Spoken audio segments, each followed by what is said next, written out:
Sì, sì, poi.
Shyamkund Radhakund Girivar धाम की वृंदावन धाम की मायापुर धाम की मदरपुरी धाम की जगन्नाथपुरी धाम की जगन्नाथपुरी धाम की गंगमाई की जगन्माई की तुलसी देवी की चंदी देवी की सामवेद भक्तवृंद की all glorious to assembled devotees, all glorious to assembled devotees, all glorious to assembled devotees, all glorious to Guru and Shri Govinda, all glorious to Shri Prabhupada. Namo Shubhadaya Kashyapastaya Budare Shri Bhaktivedanta Swami Dinamini Namaste Saraswati Devi Gauravani Pajayani Namaste Shri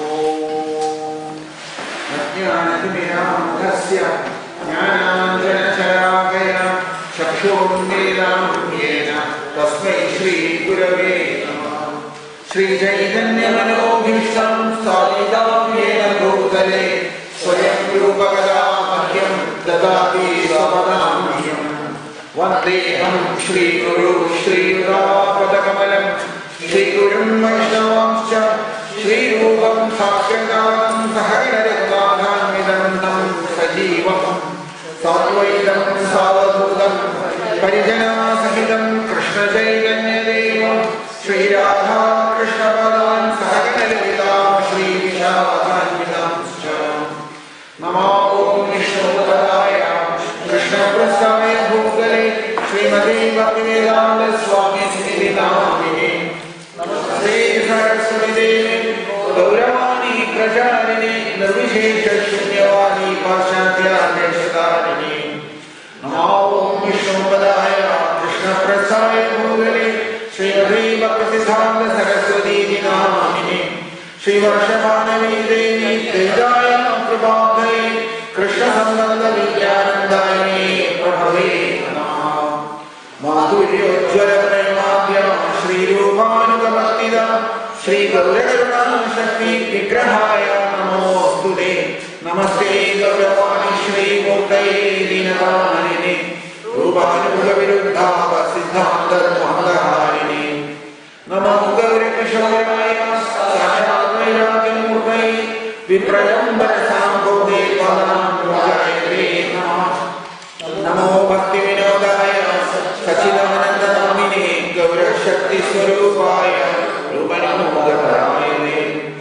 Gaura Virbhava Bhumesvam Nirdeshta Sajjana Priya Vaishnava Sarvabhauma Shri Jagannathayate Namaha Vanchakalpatarubhyasya Prabha Sindhu Bheva Padidanam Bhavinebhyo Vaishnavebhyo Namo Namah Namo Mahavadanyaya Krishna Prema Pradayate Krishnaya Krishna Chaitanya Namine Gauratmashe Namaha Pancharatotmaham Krishnam Bhaktarupa Swarupam Bhaktavalaram Bhaktakhim Namami Bhaktashasmiyam He Krishna Karuna Sindhu Deenabandhu Jaganpade Gopesha Gopiga Kanda Radha Namastude Jairam Suratavako Mahamandamadevyani Matsarvasya Padambhojo Radha Madanamo Nano Divyavandaranyakatadrumadam Srimadratnagara Samhasanastam Srimadrada Srila Govinda Devo Prashkalini Sevamano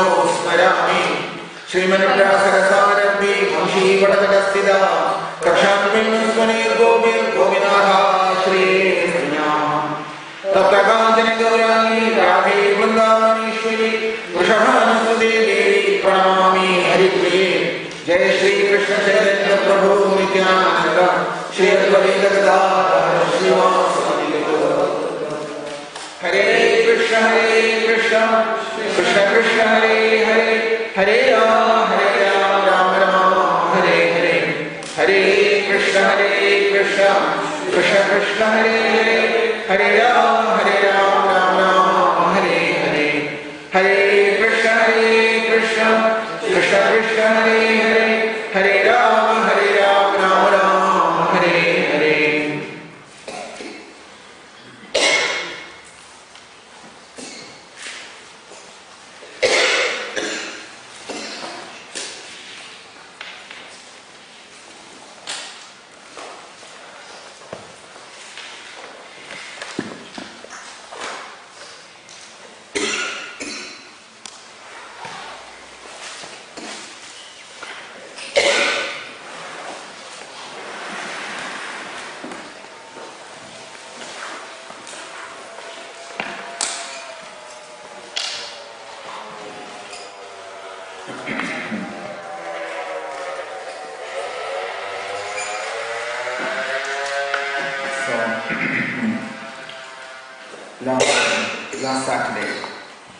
when we talked about this 8th chapter in the Bhagavad Gita, which is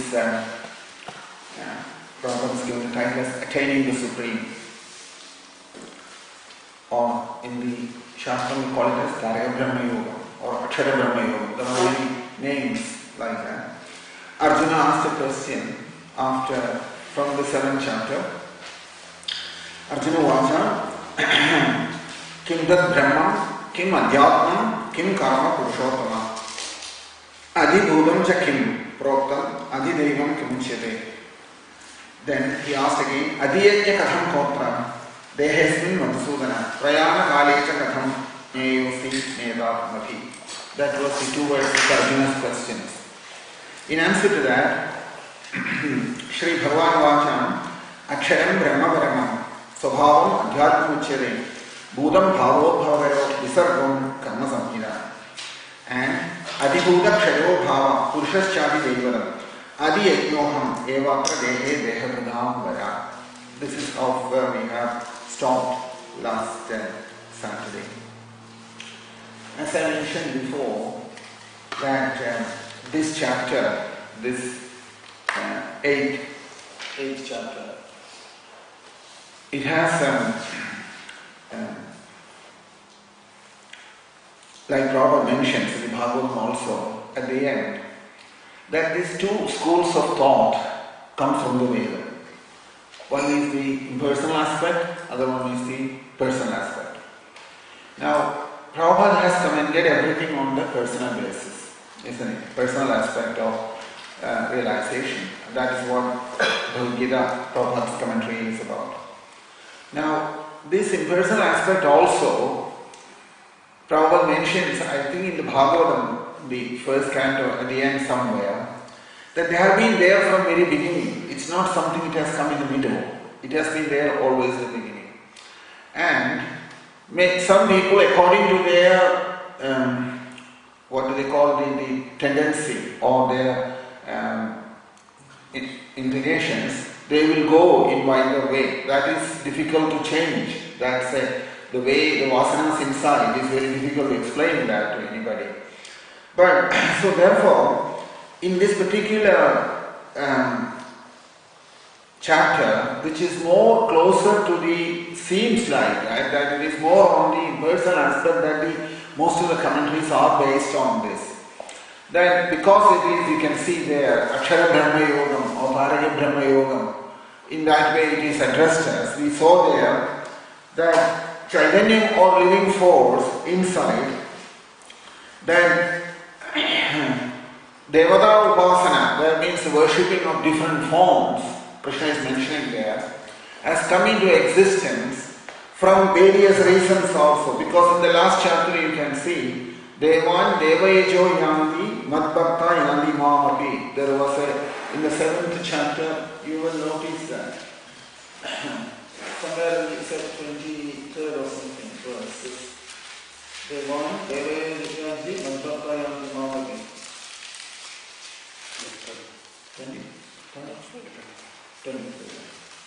23, yes. So, Andavantu Bhalandesham Tadvavat Kalpametasamam Devan Devayejo Yanti Madbhakta Yanti Mam Adi. That is what we were discussing. That Upanishads are saying to us, now little on a different understanding. Upanishad says to us like this, we have no personality. From the viewpoint of the Upanishads, personality is ahangaram, false ego. Personality is ahangaram or false ego. And as long as that is the Upanishad's point of view. Purana's point of view, because Puranas are more on a platform of the devotion, they have been compiled, which came much later. Therefore, in Puranams, it will be more centered around the personality, the Lord. Everything is based on the personality. The reason being that personal relationship with Krishna for a devotee is important. So therefore, those who are devotionally inclined, they will go in that road. Those who are knowledge-based or who wants to go through the process of knowledge, they will go in that direction. And that is unavoidable in anyone. It's just the way the mind is and the thoughtful and the vasanas inside, all that counts into it. And it is not possible. Even in Srimad Bhagavatam, if you look, you will see there, it is both a book of devotion and a book of knowledge. Both are there in this Bhagavatam. So, and if it is good to understand both sides and to know that wherever way one feels comfortable with, one should proceed in that direction, because otherwise it is not possible to be impersonalist always. But impersonalism also has not rejected bhakti. Just like bhakti has not rejected jnana. In the same way, jnana margam, bhakti margam, you will see a coherent approach in the Bhagavad Gita throughout, both. Otherwise, why Krishna spoke about Bhakti Margam 6 chapters and Jnana Margam 6 chapters later?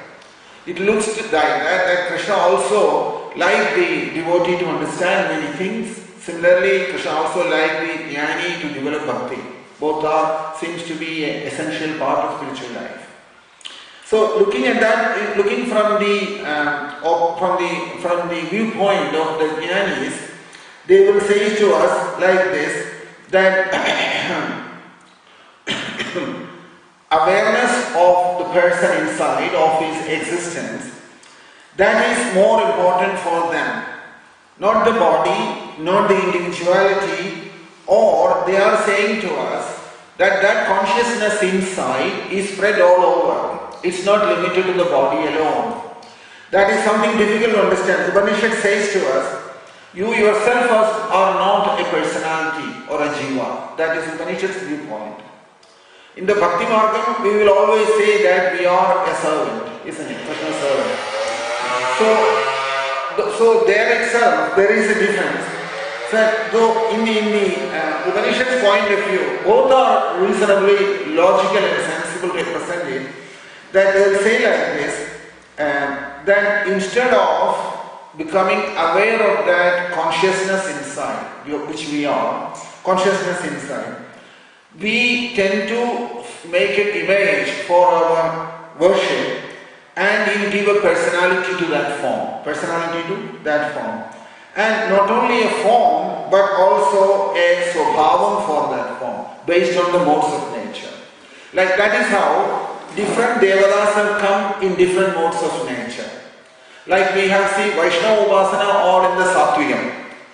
And there is Upasana for Devi and others on the Rajasic nature. Similarly, Shaiva more on a Tamasic nature. That does not mean they are all on the under the modes of nature. It is the person who is executing the worship. He, in whichever mode he is, accordingly he will impose that on the form as well. So here you can see, after he has given, he will develop this relationship with that form, because we are in a particular form, we find it easier to relate with another form. So that's where it is coming from. So then he himself says that he is a person, he considers that form also as a person, and Upanishad says, Anyonyam Anyosau.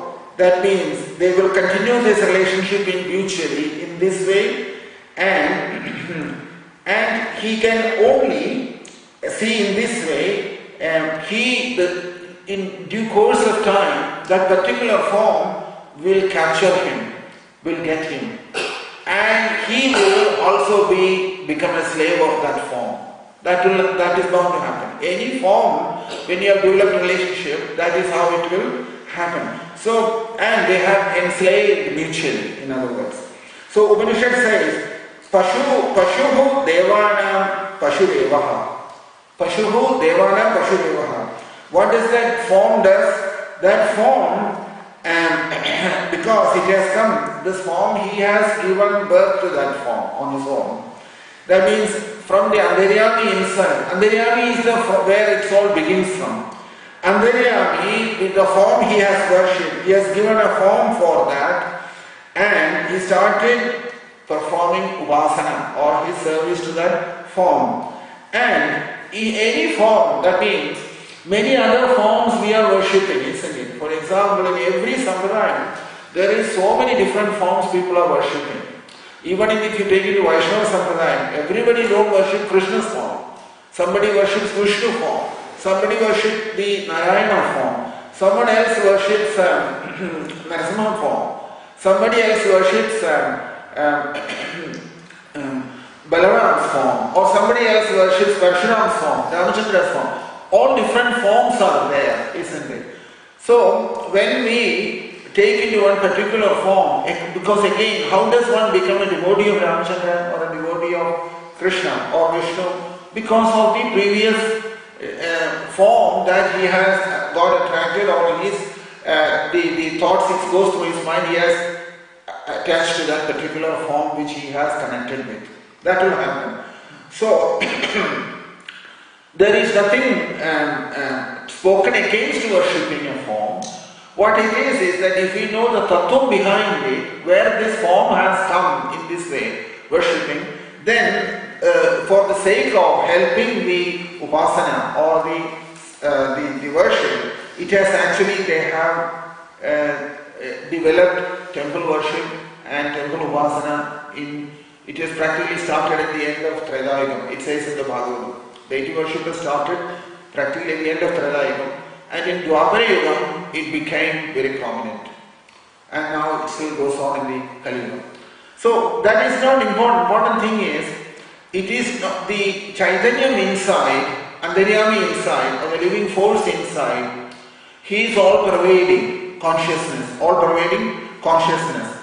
To think that God is only in that form, that is a mistake. And when we do not accept this all-pervasive nature of the soul inside, then it becomes ajnana or avidya or ignorance.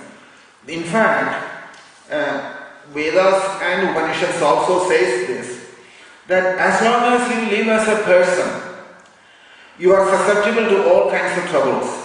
As long as you are on a personal identity, because this ahangaram or ahanga inside, jiva ahanga, ego inside us, has to go from one day, and when that ego disappears from inside, personality also goes along with that. Therefore, we have to, at some stage, transcend our own personality. Our own personality we have to transcend. Now, this is from the Jnana Margam. From the Jnana Margam this is. In Bhakti Margam, personality is there always, because only the personality is there, but through the process of Krishna consciousness, we purify that personality. Our ahanga completely gets purified by surrender and by execution of Krishna consciousness. So, the thing is that Shruti says to us, in order to transcend our personality and for getting that concentration or insight for the chitta or the subtle body, whatever form that is dear to us inside, in that form, a particular form is accepted in that way, and one has to perform meditation on that. In that meditation, it is spoken like this, that all, you will notice this also, all the impersonal tradition, if you look, whenever any deity worship stotrams or glorifications are spoken, they won't start with the deity directly. First they will talk about that force which is pervading everywhere, consciousness. And then they will say that consciousness has come in this form. That is how it is spoken. It will not be directly first itself, because otherwise, when you say that the source is one from where all the forms have come. So first that source is spoken about, Brahman. And from that source, all the different forms that has come about is glorified. Is glorified. If you look into Sri Ramabhijangam and this Govindashtakam, everything you will see. The first one or two verses is only referring to the nature of the absolute truth, which is all-pervading pure consciousness. Vastu is pure consciousness. And that consciousness has come in this form. If you look into Ramachandra, glorification of Ramachandra, you will notice there that Vishuddham Param Satchidananda Rupam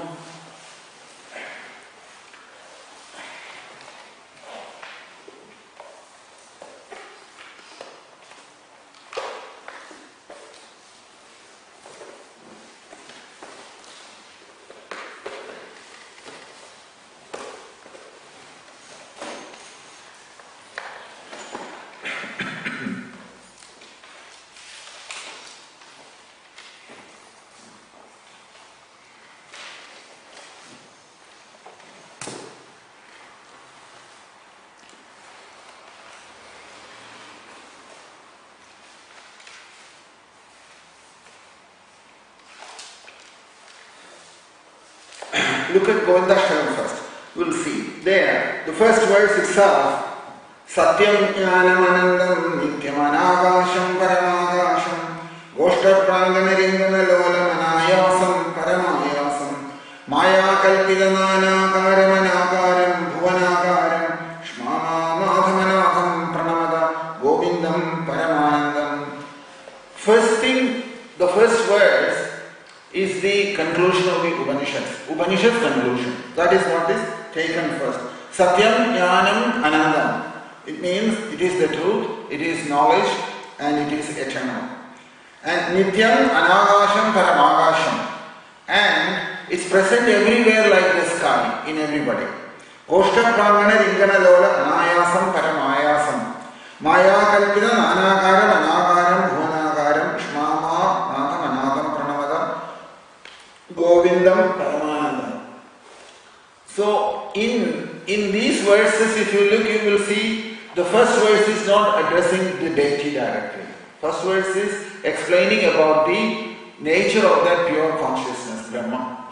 And that is the Upanishads procedure. Upanishads talk about Upanishads conclusion. And even while this you may have noticed, I don't know whether you have noticed, when Vasudeva glorified Krishna, first thing that's what he did. The Upanishadic way he spoke about the truth, and then he said that truth has come here as Krishna. Devaki Devi also did the same thing. You will see in the Bhagavatam, the Bhagavatam also follows the same pattern. So first thing is this explanation then that Upanishad Swarupa. Upanishad Swarupa means the Upanishad's description of the truth. What is that? Nityam, Shuddham, Buddham, Mukta Swarupa. Eternal, very pure, completely liberated, and always conscious. That consciousness spread everywhere. Spread everywhere means akhandam. It is unbroken. Everywhere is present there. That consciousness is present. Another word used is a Chidakasham. Chidakasham means the Chit Shakti's presence all over. That's called Chidakasham. So, when from there, from that understanding, then they will glorify that form. Like Ramachandra or Vishnu or Krishna or Shiva. In that way, it is glorified. So, so that means that Swarupam, that form, is imposed on the particular deity what one is worshipping. Like you can see, we will say like this, for example, that in that way, things getting a lot easier to adjust within oneself, because when we address in every tradition, there are different forms of worship, isn't it? So how is that one person gets attracted to one form, another person gets attracted to another form? That is due to the change inside, the person himself. That someone has a proclivities in one direction, another one's another way. So similarly, when we are all thinking ourselves to be personality, isn't it? When we lose our personality, what happens? Remember in the case of Sukadeva Goswami, what happened? When he lost that personality, Tam Sarva Bhuta Kridayam Munimana Tosmi, Bhagavatam says, isn't it? He is present in everyone's heart. This is the Bhagavatam conclusion. Tam Sarva Bhuta Kridayam Munim Anatosmi. Sudha Goswami is paying his respects to Sukadeva Goswami like this, isn't it? That I pay my respectful obeisances to my spiritual master, Sukadeva Goswami, who is present in everyone. That is when the personality is lost. When he lost the personality, that is what happens. So, so what will happen now is, when we are thinking ourselves as a personality, we will also think the deity also as a personality only. We cannot free ourselves from that. It is natural. So, if you see both in the same way, that whatever qualifications or whatever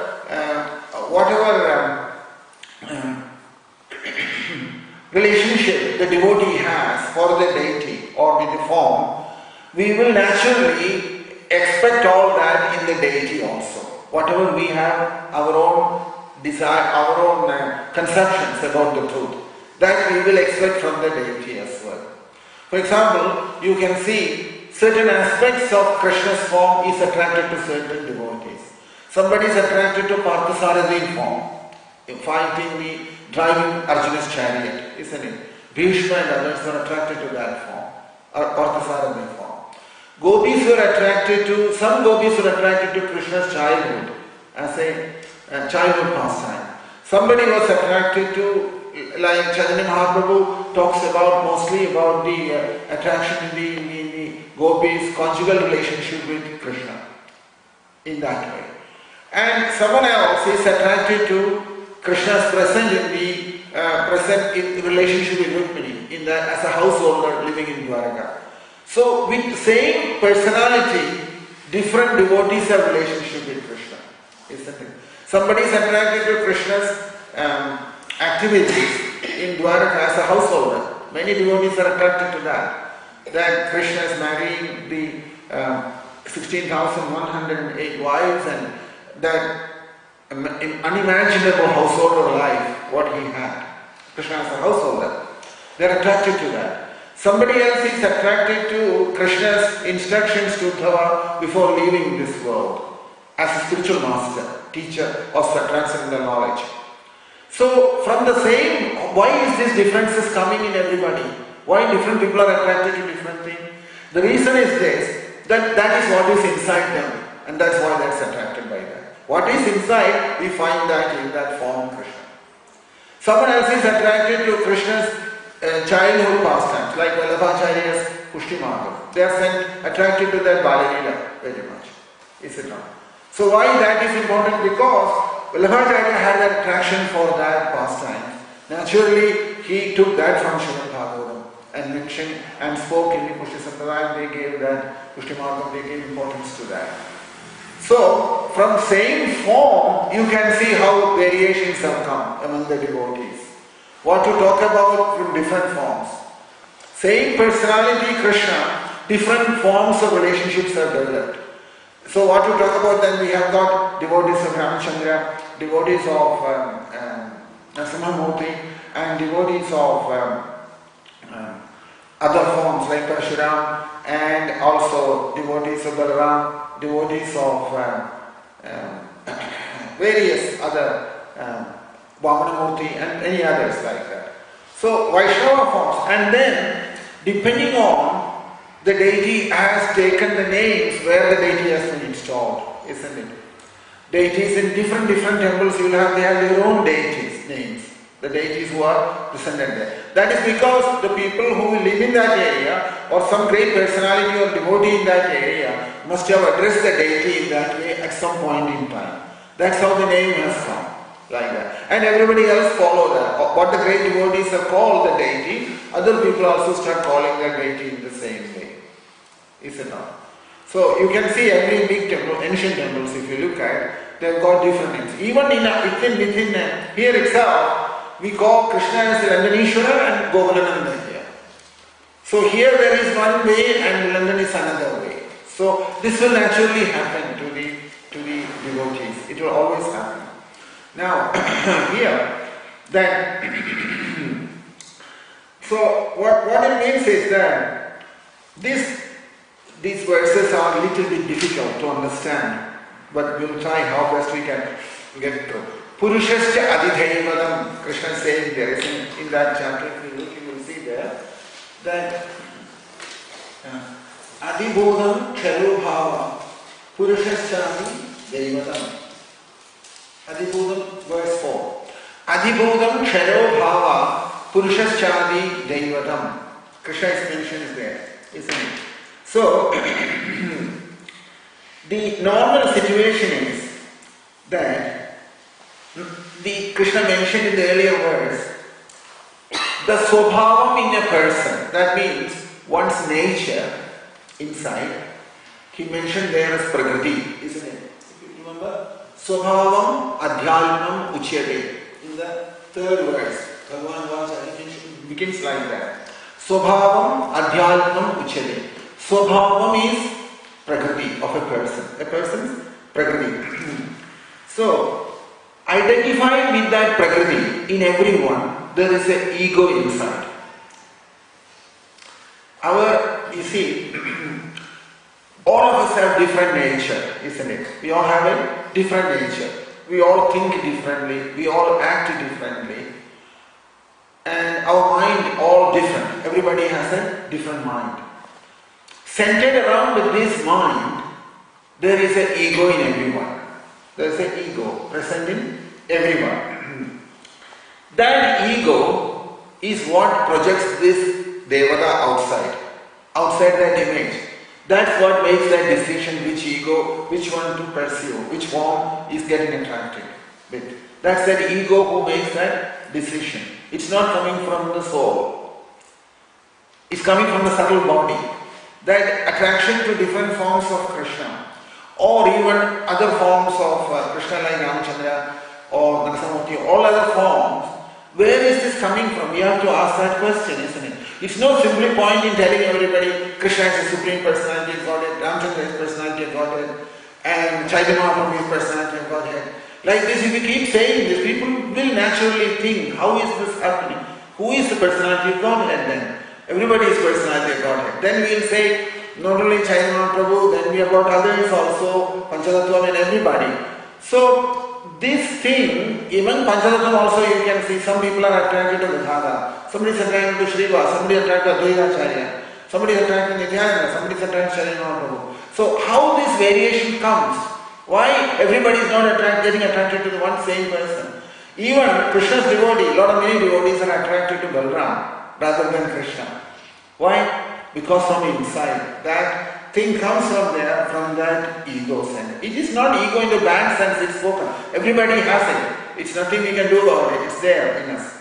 So that ego is that making the decision of the Devata. Who is the Devata, who is acceptable. So that is you can reflect on that, you will find that answer in your own way. You will get to know why it is like that.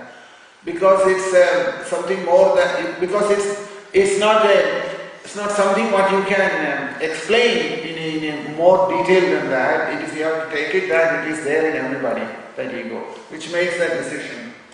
So, if you have not got it, don't get confused about that, because confusion is deep pain inside. When you get confused, you get a very deep pain inside. Then you will seek for a relief, isn't it? When you have a deep confusion inside, you will seek for a relief. And then the clarity will come. But if you temporarily understand it this way, that you have to ask this question, how so many images have come in worship and why people are attracted to a particular form. There must be a reason behind it.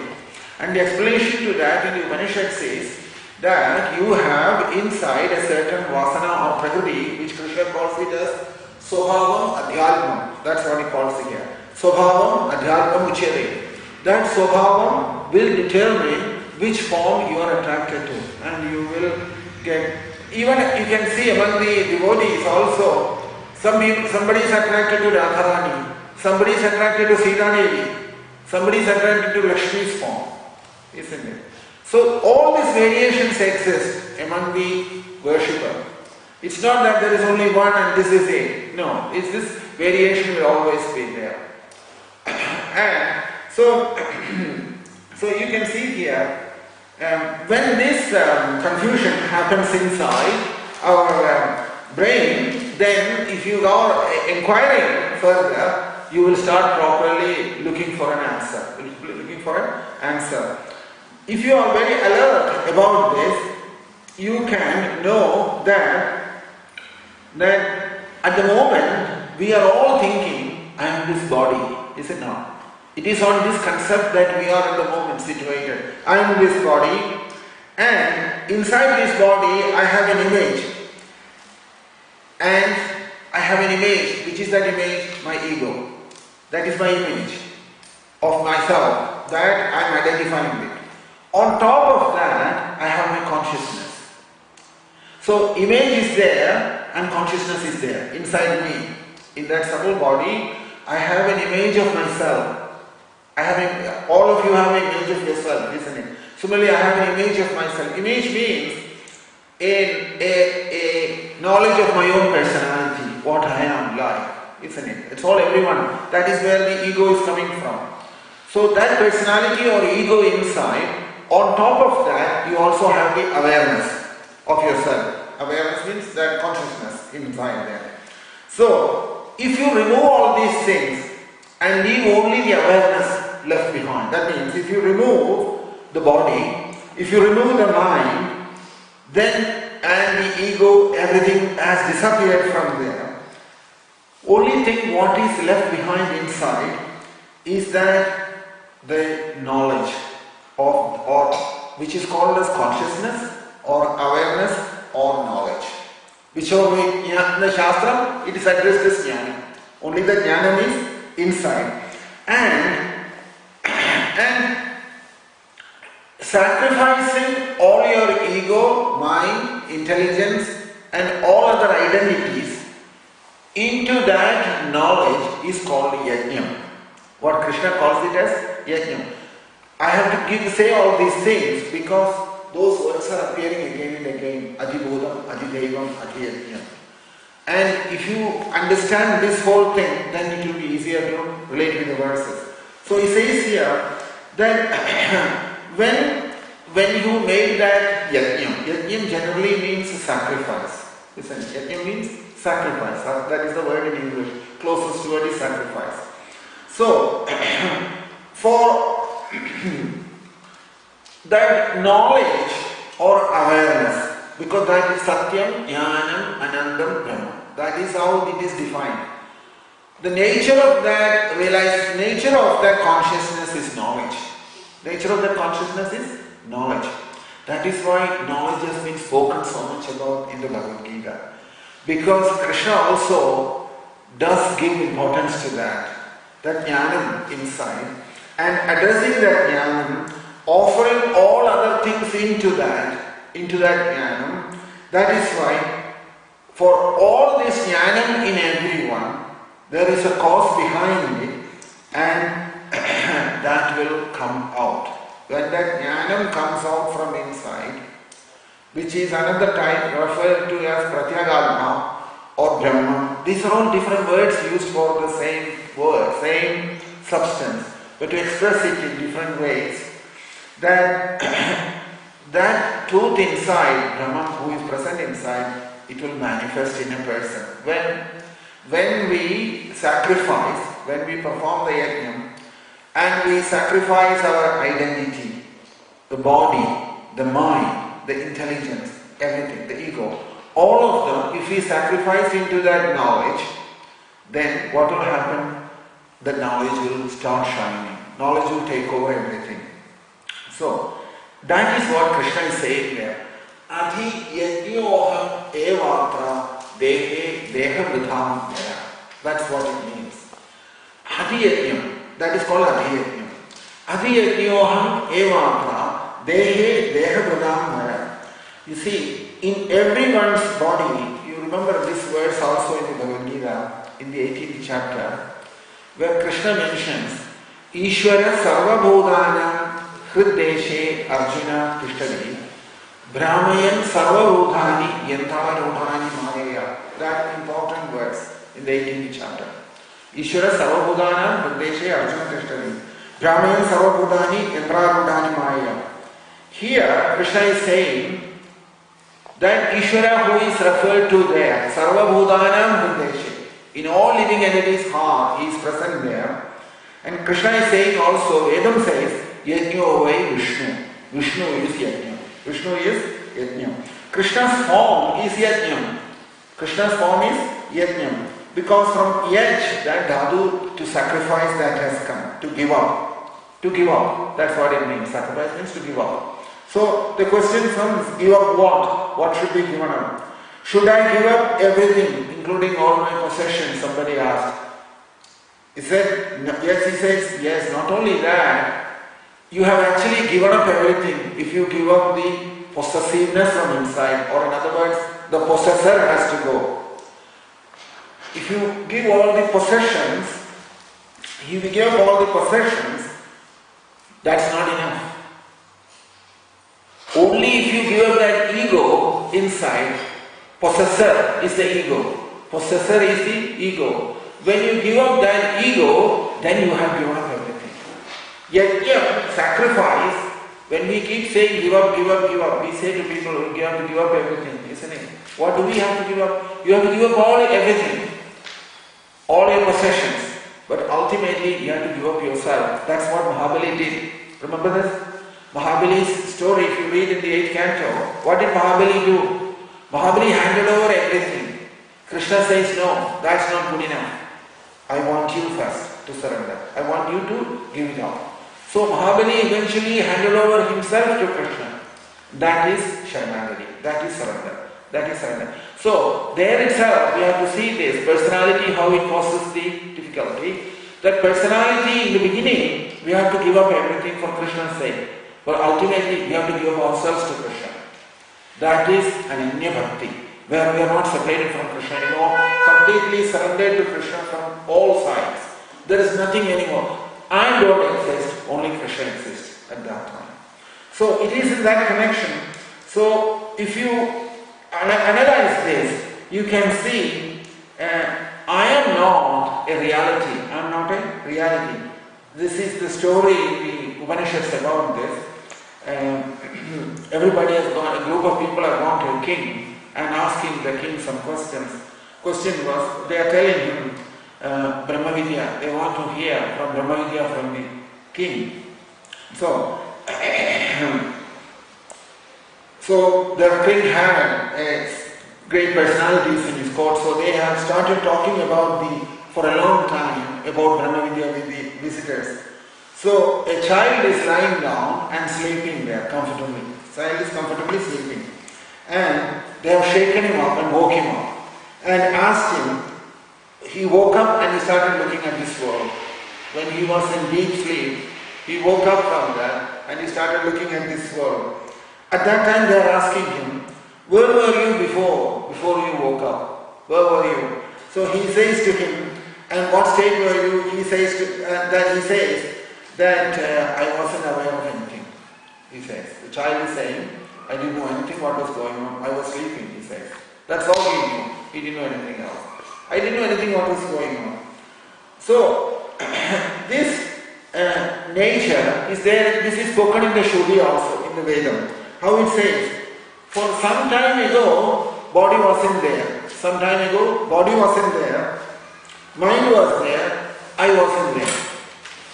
I was not there. Body wasn't there. The mind was not there before. Before you woke up. None of these things were there.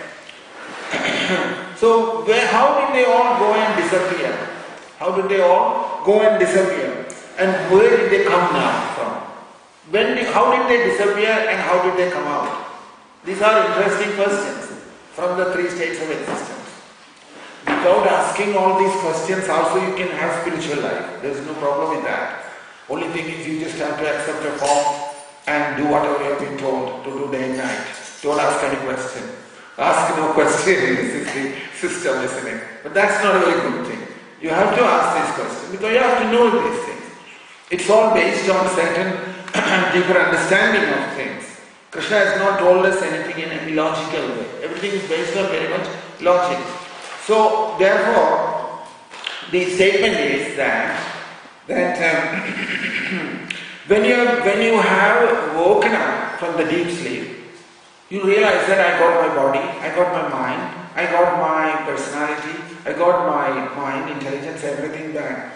And where did they disappear in the sleep? That question comes. So that state which removes all these different identifications, that state is called sannyasam. Sannyasam is that state. Practically, we have understood sannyasam in a different way. We think sannyasam is all dress and danda and all that. No. From spiritual point of view, proper sannyasam means that state, reaching that state where you are completely free from the influence or impact of the body, mind, intelligence and etc., and so on and so forth. So, sannyasam, Krishna will mention this in the Bhagavad Gita in a very nice way. Sannyasam tyagam uchyate. Tyaga means to sacrifice. Sacrifice of what? Sacrifice of these things. Not sacrificing your worldly possessions. That there are only people who are sacrificing in this world. Your worldly possession sacrificing is not sannyasam. Sannyasam is sacrificing your own body, mind, intelligence, ego. Sannyasam tyagam uchyate. You will see in the 18th chapter somewhere, Krishna mentions that. Tyagam sannyasam uchyate, he says. There you have to know these things because sannyasam is not external. It is internal thing. It is an internal thing. So, samyak nyasam. Instead you are sacrificing that. So, if you bring everything, where do you make that sacrifice? That adhyajnam. That is where that point is. Adhyajnam. Krishna is talking about that. So, when you bring your body, you bring your mind, your ego, intelligence, everything, and sacrifice those things in that awareness, consciousness, which is knowledge. There, when it is sacrificed, it is called adhyajna, and that is that state of sannyasam. So when one person, say for example, whole life he is practicing the yoga system, yoga anushtana, he is practicing that. Not Ashtanga yoga, but on the other hand, you have to understand Bhagavad Gita in the proper way. This is not a book of Ashtanga yoga, Bhagavad Gita. Bhagavad Gita has taken many things from Ashtanga yoga. But the key topic of discussion here is the knowledge of the soul and self-realization. That's what Krishna is talking about here. So, when Krishna is saying here, Prajahadi yadakaman sarvan partham anugadan, isn't it? Every desire must go from inside, including the person who is desiring, also has to go. All of them has to come and settle down inside. They should not exist anymore. Let's look at this way. When you go from the vacant state to the dream state, and you have dreamt a lot, when you come back to the vacant state, you remember many things what happened in the dream state, isn't it? Why is that? When you go into the dream state, similarly, you don't remember everything what happened in the vacant state. You see the situation. When you go into the dream state, whatever you experience in the dream state, when you come back into the vacant state, you remember many things what you dreamt, isn't it? But similarly, when you go into the dream state, vacant state things you don't remember. Like the way we remember the dream state in the vacant state. Is it not? So, what's happening is that the modes of nature and Maya, Prabhuvi, she has decided this is how it will work, and you can't change that. You can't change that. And that will work in that way only. And desires and other things which are inside, which has not been fulfilled in the vacant state, they appear in the dream state. And similarly, when they go and due to Jnana means this analysis of the soul and the self-realization process as per the Jnanamargam, when you sacrifice all your desires, including yourself, through that process, at that point, that Chit-Shakti inside, what is that? Which is that awareness inside. If you start giving attention to that awareness, you may think that although the awareness is inside us, you may think it is within you. Later on, you will start realizing that it is not in the inside. That is the point when you start moving out from the body. That Chidakasham, what they call in the Bhagavatam also, that word Chidakasham comes at that time. That means that when this sacrifice happens inside, what is called as adhyajnam, which means that our ego, intelligence, and the mind and the body, all that identity with that. Remember last class we discussed about identity with the body, mind and prana. Is it not? That means body moves, I think I am moving. Body is getting clean, I feel I am clean. Similarly, if body feels pain, I feel I am having the pain. These are the effects of the body. Then similarly, different emotions comes, I identify with the mind. Similarly, hunger and thirst, which are the attributes of the prana, I identify with prana at that time. So, all these things identification, with the body, mind, prana, all of these things, ego, everything. When they are all sacrificed in that knowledge, that awareness will come out. It will come out. Because these things have gone, that means automatically our real identity has to come out from inside. That is what that mentions there. And at that point you will know that this awareness is not only limited to the body, is not only limited to the body. And you'll also know that it is actually not inside the body. Up to that point, because of avidya inside, ajnanam inside, I am thinking that the soul is only within this body. Up to that point. That is why in the Bhagavatam in the beginning itself, while talking about Sudeva Goswami, it mentioned, Tam Sarvabhuta Hridayam Munimanatosmi. So who says this? Sudeva Goswami says this, isn't it? He says, Sarvabhuta Hridayam. For Shukabrahmarshi, he is always everywhere, not only inside that body. This body is a very interesting concept. In the avidya state, ajnanam state, we don't know about this body very much. We just think that this is me. That's all we know, isn't it? But you can see, for example, they give the example in the Vedanta, Khadakasham, Mathakasham. Khadakasham means, Khadam is a pot, and the sky inside the pot and sky outside the pot. Somebody is looking inside a pot, and if you ask him, where is the sky? He says, yes, I know the sky inside the pot, he says. In his vision, he knows the sky within the pot. He says it's empty, there is a sky inside, space. When we say sky, it means space. So space is inside the pot, he says there. So for him, the space is inside the pot. Space is inside the pot. And if you look from inside of the pot, you will see there the space is inside. Suppose somebody is inside the pot and is looking inside the pot, he sees the space inside the pot. Similarly,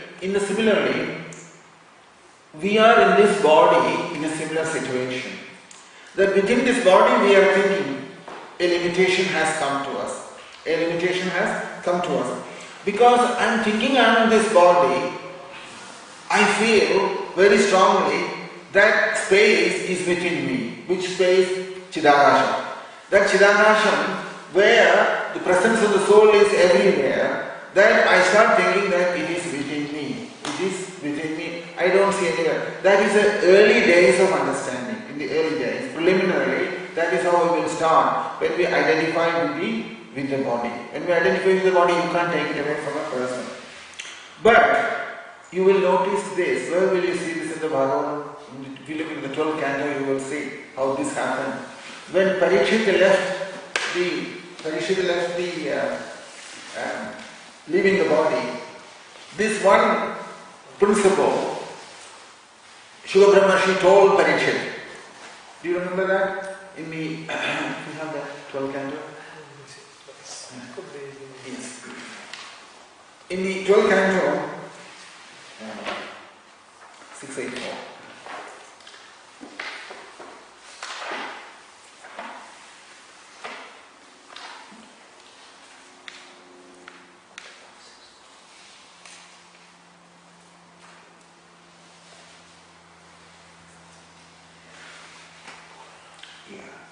He says here, Gadhe bhinne yathakasham, agashasya yathapura, evam dehe mrade jivo, brahma sambandhide pina. That verse. That is verse number 1, 2, 3, 4, 5, verse number 5. Gadhe bhinne yathakasham. It's a very important concept to understand. Gadhe bhinne yathakasham, agashasya yathapura, evam dehe mrade jivo, Brahma Sambandhyade Puna. That's what he is taking. He says here, just as when an earthen pot is broken, space is enclosed by it, once more the same as it was before. The pot came into existence, so when the body is finally dissolved as a result of self-realization, individual soul becomes one with Brahman again. That is how Sukadeva Goswami puts it to Parikshit. That Ghade bhinne yadagasham, agashasya yathapura, Evam dehe mride jivo brahma sambhadyate puna. That verse. So, similarly, you can see here that when you have broken that pot, immediately that limitation has gone. Similarly, when we lose our gross body, then there is no more limitation. That is when you have to think what happens to that soul, isn't it? Today, we are always thinking that soul is within the body, isn't it? That's how we think. There is one soul within this body, one soul in the body, and the soul there. That's how we start thinking first. That we say also like that, isn't it? That conditioned soul is. That's another interesting word, conditioned soul. So, but this conditioned soul is only conditioned when there is the body there. But when the body is gone, soul has nothing to do with any conditioning. It is the subtle body that is conditioned. Soul is not conditioned. Soul by very nature itself is eternal, full of bliss and full of knowledge. Otherwise there is a contradiction there. If the soul gets conditioned, then what does it mean? It means that the subtle body is the one that is causing all the problem. So, you can see here, when you break that pot, there is no ghadakasham, but it is mathakasham. That means there is no pot, there is no sky inside the pot, there is only one sky, pot, big sky, that's all. So similarly, when realization happens also in the same way, that awareness what is inside us at the moment, that I am existing, that awareness also, when we touch that finally, what will happen is that it will go and it will merge with that place where it came from, that awareness. And then you will realize that Chidagasham, what is spoken, Subrahmashi mentions there in the Bhagavatam. So, these things cannot happen the way we want it, according to our imagination. It will not happen. In an imaginary level, you can't understand this. To imagine it's very difficult, these things, isn't it? So because of that, that is the reason that when that ego inside disappears, ahamrati, or aham inside, my false ego, which is always I identify with that jiva bhava, then when that does not come about, at that stage this can be realized. As long as the false ego is inside, this realization cannot come in. This cannot come in. Once the false ego goes away completely, jiva bhava or aham-vritti or identification as the, in another form you can also say this, I am the doer, I am the enjoyer, all these things, sort of part of that. When that disappears, that state, that is called adhyatma. That state is called adhyatma. Adhyatma is the most difficult one in all the terminology there. Because other things, aksharam, brahma, param, is not very difficult. Brahma, param is akshara, brahma, that is. Swabhavam is called adhyatma. Swabhavam, nature. Then, bhuta bhavobhavadaro visarga karma samhita. Karma is the one that is caused behind the sargam and visargam. That also Krishna has spoken there. In this fourth verse he says, adhibhutam is ksharam. Earlier he says, Brahman is Akshara. Here he says, Adhibhutam is Ksharam. Adhibhutam is Ksharam. So, and he says here, Purushascha Adhidevam. Adhidevam is Purusha.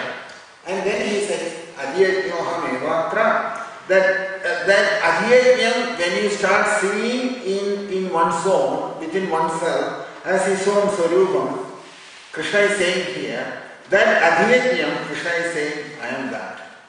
That adhyatmam is me. Adhyatmam is me. Adhyatyoham evatra dehe dehavadam mana. Krishna says in that in the Bhagavad Gita, and while commenting on that, it mentions here that because this adhyatmam is the most difficult thing to understand. Others are relatively easy to understand. It's this adhyatmam word makes it a little bit more difficult. So, let's look at what adhyatmam says.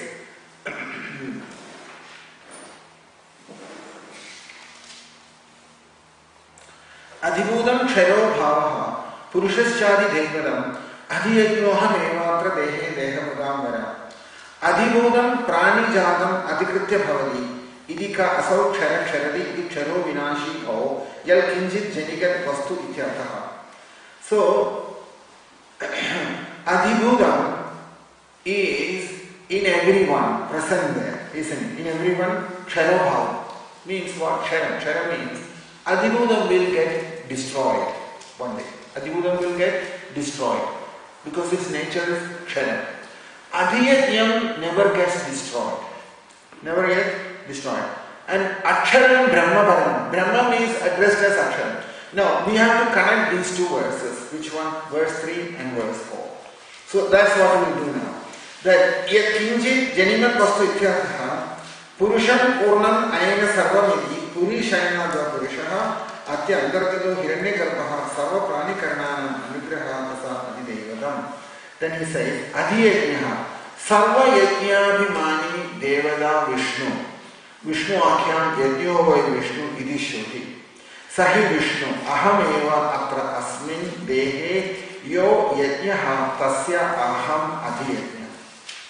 That is all mentioned in the Bhashya. Yajno hi deha nirvartyatvena deha samavayi iti deha adhikarano bhavati deha vridhamvaya. Again I will repeat what I have mentioned before. Adhiyajna means that inside us, we have the gross body, we have the mind, we have the intelligence, we have the ego. As a personality, we have the ego, on top of that we have the awareness, isn't it? We all have that. All of us have the ego and all of us have the awareness on top of it. Awareness is coming from Adhyayana, from Krishna. That is that awareness is coming from. When our ego, body, mind, intelligence, all of them, when it is sacrificed into Adhyayana, which is the awareness in that, when it is sacrificed, that awareness will come out as our identity. Our awareness will come out as our identity. And that is what mentioned before. Adhyajnyoham evantra dehe dehamradam vara. Krishna mentions there that yajno vai Vishnu, that yajnam is also referring to that. So there, everything has to be given up.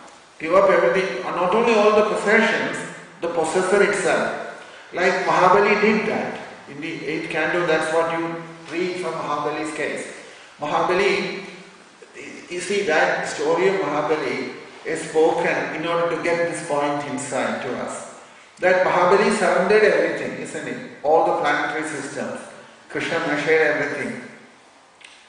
When we talk in the form of story, we will say like this, that with 1 feet he measured all the earthly planet, middle planetary system, another feet he measured the higher planetary system, and Krishna asked, where should I put my 3rd feet? And Mahabali said, if you won't extend anymore like the way you did, I have a place to show where you can put your feet. And he showed his head. Krishna didn't do anything after that. He told Mahabali to be tied down because he has handed over himself. So what did he do there? Mahabali handed over himself. What all? His body, his mind, his intelligence, his ego, everything. And that is called Adhyayana. That sacrificing life, that is called Adhyayana. When that was done, what happened to Mahabali? Mahabali realized the truth. That's what has happened to him. Mahabali realized what he is, isn't it? So that realization, what is happening here, is that will end up in that way, to sacrifice everything. Adhyayana, so Krishna is saying here, that Adhyayana evatra deho dehamradam vara. That Adhyayana, what is inside, at that moment what you think, is not limited to the body alone. It's permeating everywhere. Chidakasham it is. Akhanda, unbroken thing it is at that time. It's not anymore limited to the individual.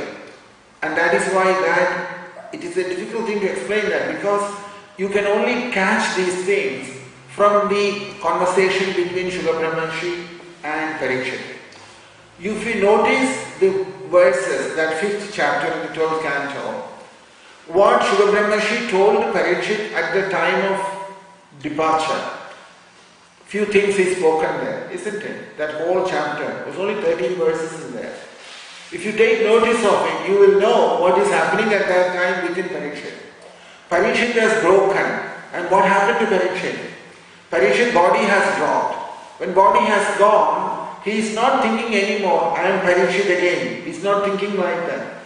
That awareness has gone, like the pot has broken, the sky inside has merged with the sky outside, and he realized that there is only one sky, Mathagasham. Gadagasham doesn't exist. Gadagasham is not truth. Mathagasham exists. So that is what happened with this Adhyatmam. Adhyatmam is that when Adhyatmam happens like that, so immediately you can see that Adhyatmam, when it was his own Swarupam, his own individuality before, Krishna is saying that that's me. That's me. That is me. Adhyatmam Dehabudamara. Wherever Krishna is saying, I am, there, that word you have to use it, the word Adhyatmam, or you have to use the word soul. Otherwise, it is very difficult to explain Bhagavad Gita properly. It's a bit difficult because Krishna is saying this. We can't say anything more than that. Krishna is saying, wherever you come across this word, that Krishna says aham in Bhagavad Gita, wherever Krishna is saying there, all those places you have to use this word Adhyatmam or Alma, soul. Because we will see how Krishna explains that. Otherwise, if you just start thinking, it is talking about Krishna who was born in Gokulam.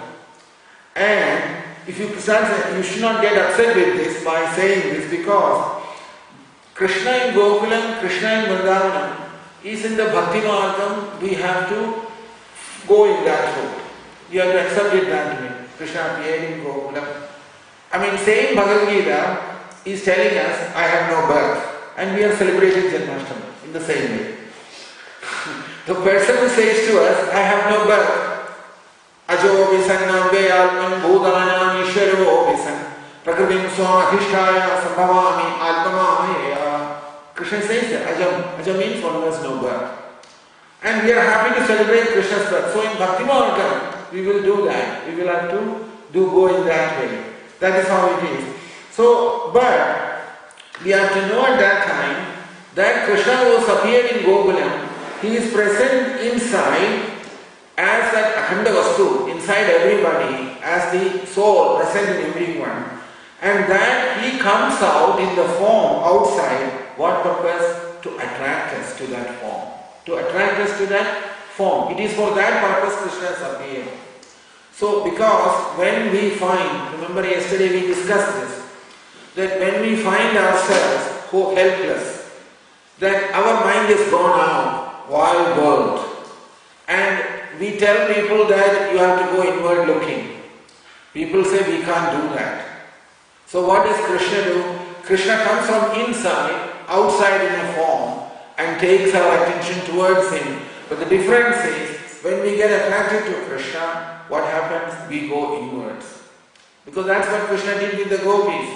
If you look into Bhagavatam, you will see there, first he attracts us, and afterwards, that attract form will go and disappear in the inside. Will go and disappear inside. Then afterwards, that when Krishna disappears inside, what you realize at that point, that is Krishna's real form. That form, initially what we have accepted outside in a particular form, that just happened only for one reason, because we find very difficult to...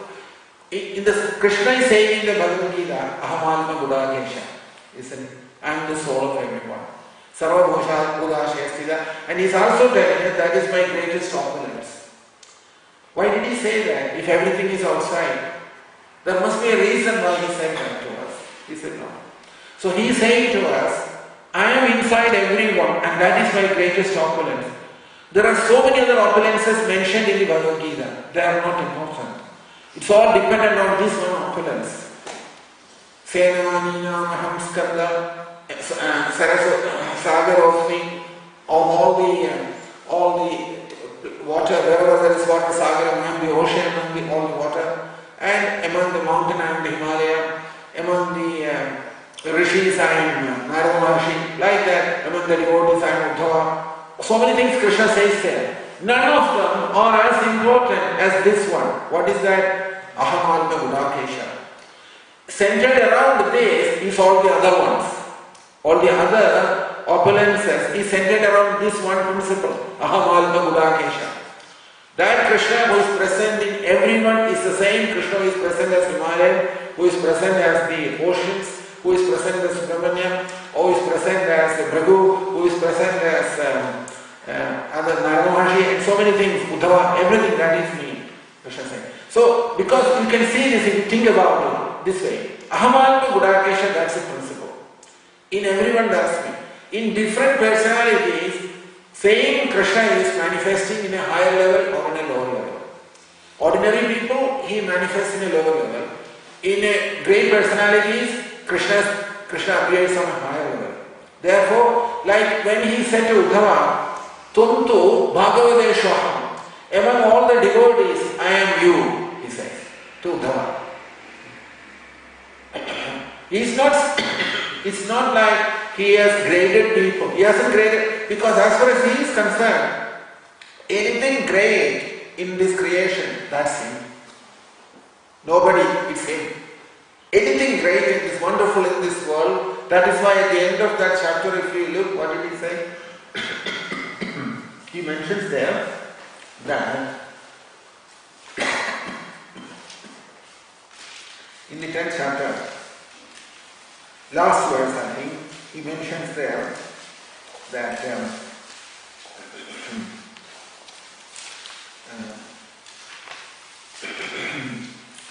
Atava Bhavanedena Krimyadena Tavarjuna Vistabhyahmidam Krasnam Ekamshena Sthido Jagat. Then Arjuna, what is the necessity? What need is there, Arjuna, to talk about all these things? Isn't it? What need is there to talk about all these things? So, as far as Krishna is concerned, Visabhyahamidam Krishnam Ekamshena Sthido Jagat. That me, Krishna is addressing here, Aham, that is the soul. That's the soul is referring to as Brahman, whichever way we want to address this. Now, let us look at this way. So, Krishna inside, he has come as particular form to take our attention away from the matter, from the world, towards the soul inside. And that is Krishna's, and that means the form outside will disappear one day. It's not going to stay like that. But this understanding Krishna inside, that will remain forever in realized state, isn't it? So what did Krishna say to gopis? If you look at Bhagavatam, you will see there the gopis. In the Bhagavatam, what happened was Krishna made all the gopis to get attracted to him, isn't it? All the gopis got attracted to Krishna, and then he left Vrindavan, never came back to Vrindavan. Then he sent Uddhava to talk to gopis later. And then through Uddhava he sent this message to the gopis. What was the message? The reason why I have left you was only for one reason. If I stay with you, you will get stuck with me. You will get stuck to my form. You will get stuck to my form. So instead, and you will never realize the truth. Simply you will be attracted by form and get stuck there. But in order to know my real identity, I have moved away from you, he says. In order to make you aware of my real identity, I have moved away from you. So, because my form outside has helped you to come out of the world. Initially, when gopis met Krishna, gopis got attracted to the form. And in that process, what happened? Gopis gave up all the connection with the family, husband, children, home, all connections broken. In order to make that happen, Krishna had to appear in a form in front of them. They got attracted. But afterwards, what did Krishna do? Krishna has left them and went to Mathura. Krishna left them and went to Mathura. And not only he went to Mathura, Krishna says to the gopi, says like this, that I wanted you to know who I am really, therefore I stayed away from you. I stayed away from you. But first thing, to get you out of the world, I appeared in front of you. That's exactly what he does in all cases. So, that is why I left you and sent this message to Uddhava. So, gopis know very well, because they are also intelligent people. They are saying that in a very intelligent level they understand that Krishna is the soul. They know that. Because if you look into Gopiya Geetam, gopis are saying, Nakhalu Gopigam Andano Bhavan Akhila Dehinam Andar Alma Drik. He says there, isn't it? So gopis got the message. In the Gopiya Geetam, by then they have understood, they got the message that Krishna deliberately did this. Initially, Krishna attracted all the gopis towards him. Gopis' mind was in the world. So from there, Krishna took their mind away and got him attracted towards him. Then Krishna disappeared. And Krishna sent a message through Uddhava to gopis. That is that 47th chapter, whole discussion there, where Krishna sent a message to Uddhava, through Uddhava to gopis.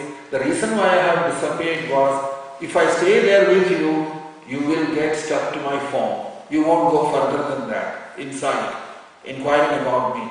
But once I have left you and moved away from there, then you started inquiring after me, and then they got the realization that Krishna is not that form what they have seen. It is a higher principle behind it, and that is what it is in that 47th chapter of the 10th canto talking about. You will see that Uddhava's discussions with the gopis. If you read, you will know that. So here, that sticking to the form must go one day. Sticking to that form must go. Because that form also is not present in front of you all the time. It will come and go. So the attraction why it has happened is that just like in a temple, the deity is there, and the temple deity is there. And people get attracted to the temple because of the deity's presence there. Is it not? Similarly, attraction for Krishna also in the same way. That attraction what one feels is that Chaitanya inside. The living force inside is experiencing the attraction. The attraction, where is the attraction coming from? It's coming from that living force inside. Living force inside. And that is what we are experiencing through the body. So similarly, they will continue to have that attraction to that body inside. The gopis will continue to have the attraction to that form. But here, Krishna has started realizing, the gopis have started realizing that Alma, Akaladehinam, Andaratmadri. Krishna is that Alma of the soul inside. So, knowing very, and interesting thing is, they are saying all these things to Krishna. Nakali Gopigam Andano Bhavan, Akhila Dehinam Andaratmadri. I am the soul. We know you. You are not the son of Yashoda Devi or any of the gopis here. You are actually the soul of everybody. Saying that, they are still sticking to the Krishna's form. Sticking to Krishna's form. So even after knowing that, they could not leave that form from inside. So when Krishna left them, they started feeling the separation with him. So that means, even at that stage, that ajnanam inside has not gone away. So the interesting question will come now. Why did the gopis not go to Mathura? After all, Vrindavan is not that far from Mathura, isn't it? They could have gone there if they wanted to go, but they didn't go. Reason is that they stayed where they were, because they know if we go there looking for Krishna, there is no guarantee that Krishna will be there either. Like he has left Vrindavan, he can leave Mathura as well tomorrow. So therefore, that they understood that this feeling of separation from Krishna, they have to remove from within with the proper understanding of Tattva, of Tattva-jnanam. Through Tattva-jnanam, they knew they had to remove it from inside that misunderstanding about Krishna. So, therefore, when Uddhava came and spoke to them, that ignorance disappeared from inside. And then after that, they felt very comfortable with the situation.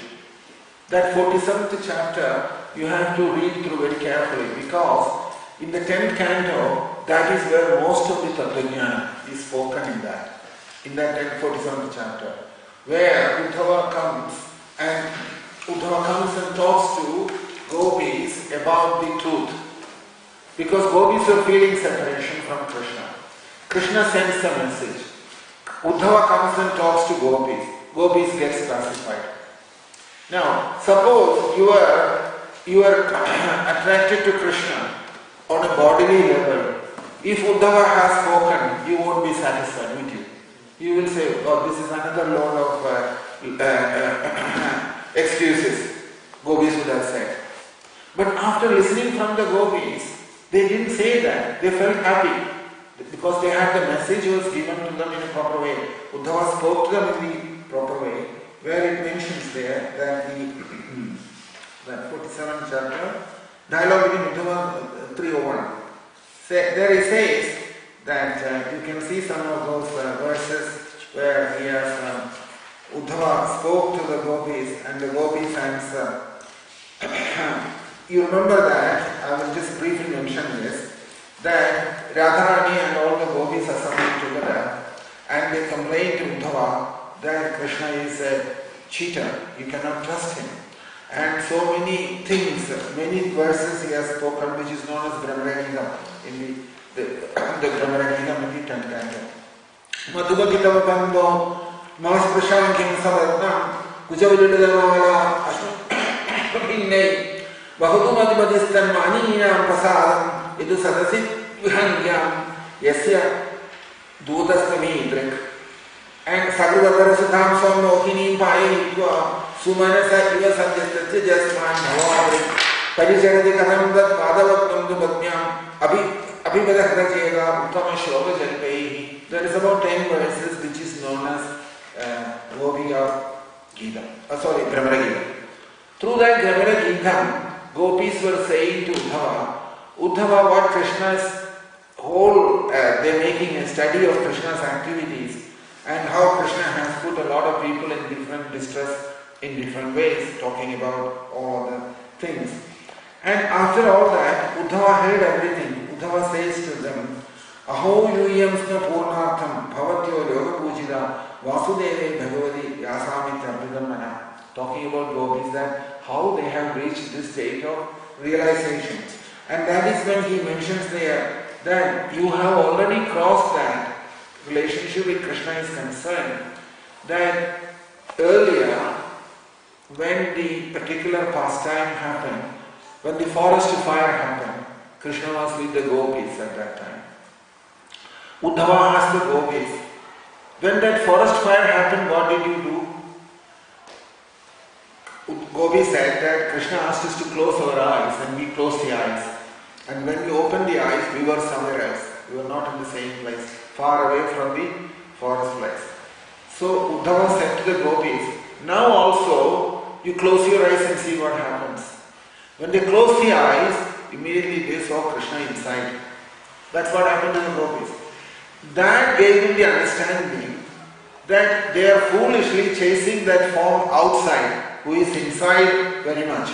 That's what happened. That is what that whole conversation.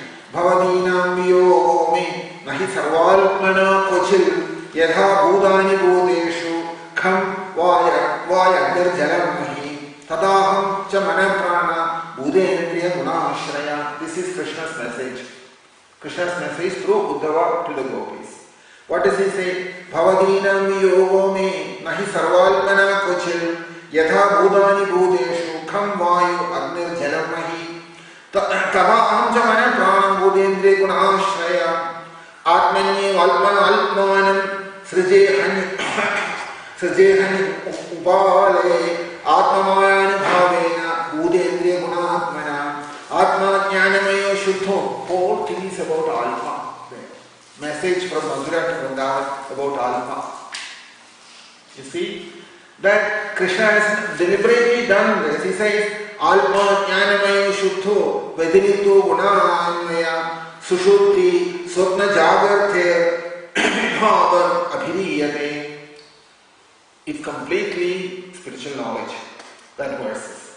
sent through Uddhava to gopis, to make them realize that if I had stayed in Vrindavanam with you, you would never realize this. In order that you should realize this, I stayed away from you. That was the message. And by Krishna's grace, gopis realized it. And after that, they never complained.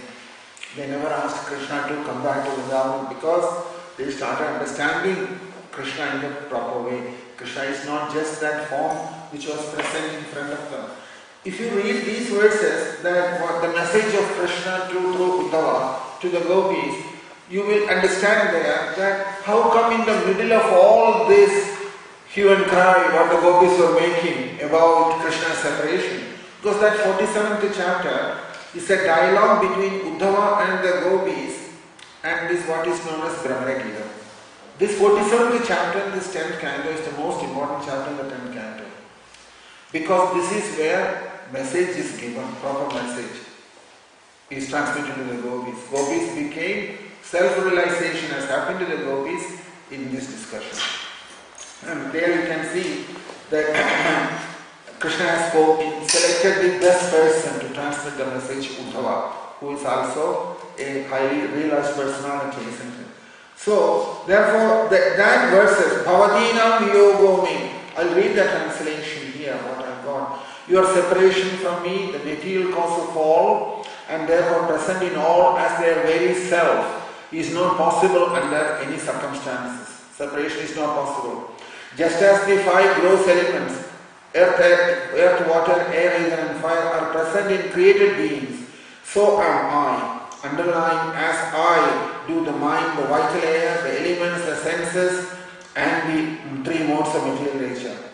In myself do I create. In myself do I create, maintain, and dissolve myself in the form of the cosmos by dint of my own mind, in the form of the elements, in the senses, and the modes of nature.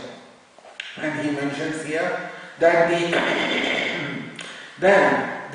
is experienced through the various states of the mind, namely wakefulness, the dream state, and the deep sleep brought about by Maya. Remaining vigilant, one should therefore endeavor to control that mind through which one conceives the objects of senses. So those 4 or 5 verses you can see from that Krishna is mentioning the same thing.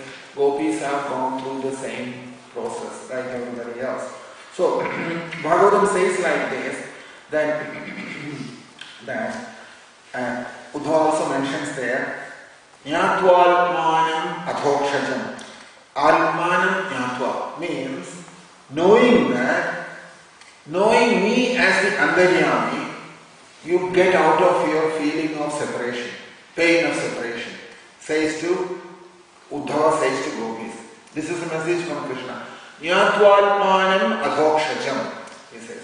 Jnatvalpanam adhokshajam. In other words, mentions here that Antaryami, knowing that Jnatvalpanam, that I am the Antaryami inside, in that way you come out of your feeling of separation from me, he says. So, if you notice here one thing, suppose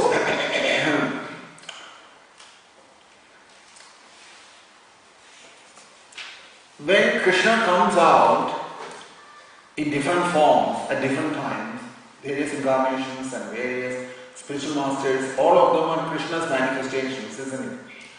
When they come, the only intention what they have is to show to us this adhyatmam inside. In order to show to us the adhyatmam inside. So therefore, no spiritual master should not has any intention of attracting a disciple to his own body. If he is doing that, it's wrong. If somebody is attracting anyone as an attraction to his own form, that body, that is not what is expected from the spiritual master. But sometimes spiritual masters are helpless. Because what happens? The disciples in ignorance will act like that. And there's nothing you can do about it. Some spiritual masters may not want it, but sometimes spiritual masters also may expect that. To attract people to their form. The worshipping their form and things like that. It will turn into that way. But if you are purely on the spiritual platform, these things won't happen. Knowing very well spiritual master is a manifestation of Krishna present there. It is not that form that matters, it is that Krishna's presence in him that matters, because Krishna has come as a spiritual master and Krishna is going to take me away from this world towards him. But in order to support that, Krishna is manifested as the spiritual master. That if you get, because in order to turn our attention from the world inwardly towards that, that is why Antarmukha Samaharadyam Bahirmukha Sudurlava. In the Lila Sasam you will see this. Antarmukha Samaharadyam. And the one who is Antarmukha, one who is inward looking, for them it is easy to understand this. But Bahirmukham Sudurlava, one who is mind is focused in the world outside, is very difficult to get this principle inside. So, Antharmukham Vastu, it will come and show the Vastu inside, who is Antharmukhatvam. After that once it has turned its attention inwards, it will have to disappear from there. Guru has done his duty. So, here, that when he turns our attention from the world towards that adhyajnam inside, Krishna's presence inside is adhyajnam. Up to that time, you will be either in the state of adhibhudam or in the state of adidevam. Adhibhudam, adidevam, adhyajnam.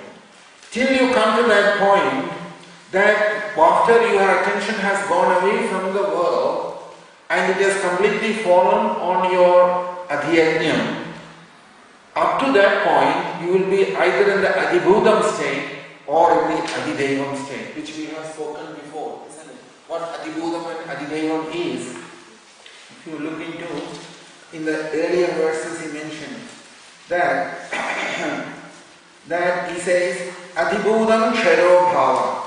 What is adhibhudam means? Sharo bhava. That means you are experiencing subject to distraction. Sharo means distraction. That means you are thinking you are the body. You are the adhibhudam state. So, and Purushascha adhidevadam. Either you will be in the Purushascha adhidevadam. So, in other words, at that point your identification, because Krishna mentions here that the Purushascha adhidevadam. For example, let's look at the verse 3, we'll come back to that. Brahman is called Akshara. This third and fourth verses, we have to connect it together. Then only you get the message properly. In the third verse, Krishna says, Brahman is Akshara. What does that mean? Brahman. Brahman is Akshara. Non-destructible. It cannot be destroyed. It's a sattva, isn't it? Brahman. Brahman is Akshara. Then, Adhyalmam is called Swabhava. Adhyalmam is called Swabhava. And living entities, for their birth and disappearance, the cause for that karma is called visarga. Buddha bhavodbhavagaro visargam karma samyana. Karma is the one what generates all the bodies, isn't it? Now, for example, look at this in a very subtle level. If you analyze it, you understand this. Living entities are appearing in this world in different bodies. What is causing that? Karma. Isn't it? Karma generates a particular body, gives to you. And then, when that karma phalam, you have experienced, finished that, which is called prarabdha. When that's finished, the body drops. And then whatever karma is remaining, left behind, in the form of agamam of sanjita karma, sanjitam that's called. Sanjita means what is in the bag, left behind.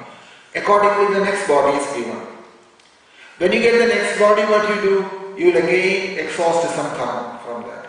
Meanwhile, you are generating more karma also in this body, whatever you have. So this is called the cycle of karma, isn't it? That where prarabdham, agamam, sanchita, one after the other, constantly keeps you in that wheel of karma. So, therefore, Krishna says here, karma is the cause of your birth, your existence. Karma is the cause. That's what those who were like. Buddha bhavod bhavagaro, ulbhava. Buddha, all Buddha means all living entities.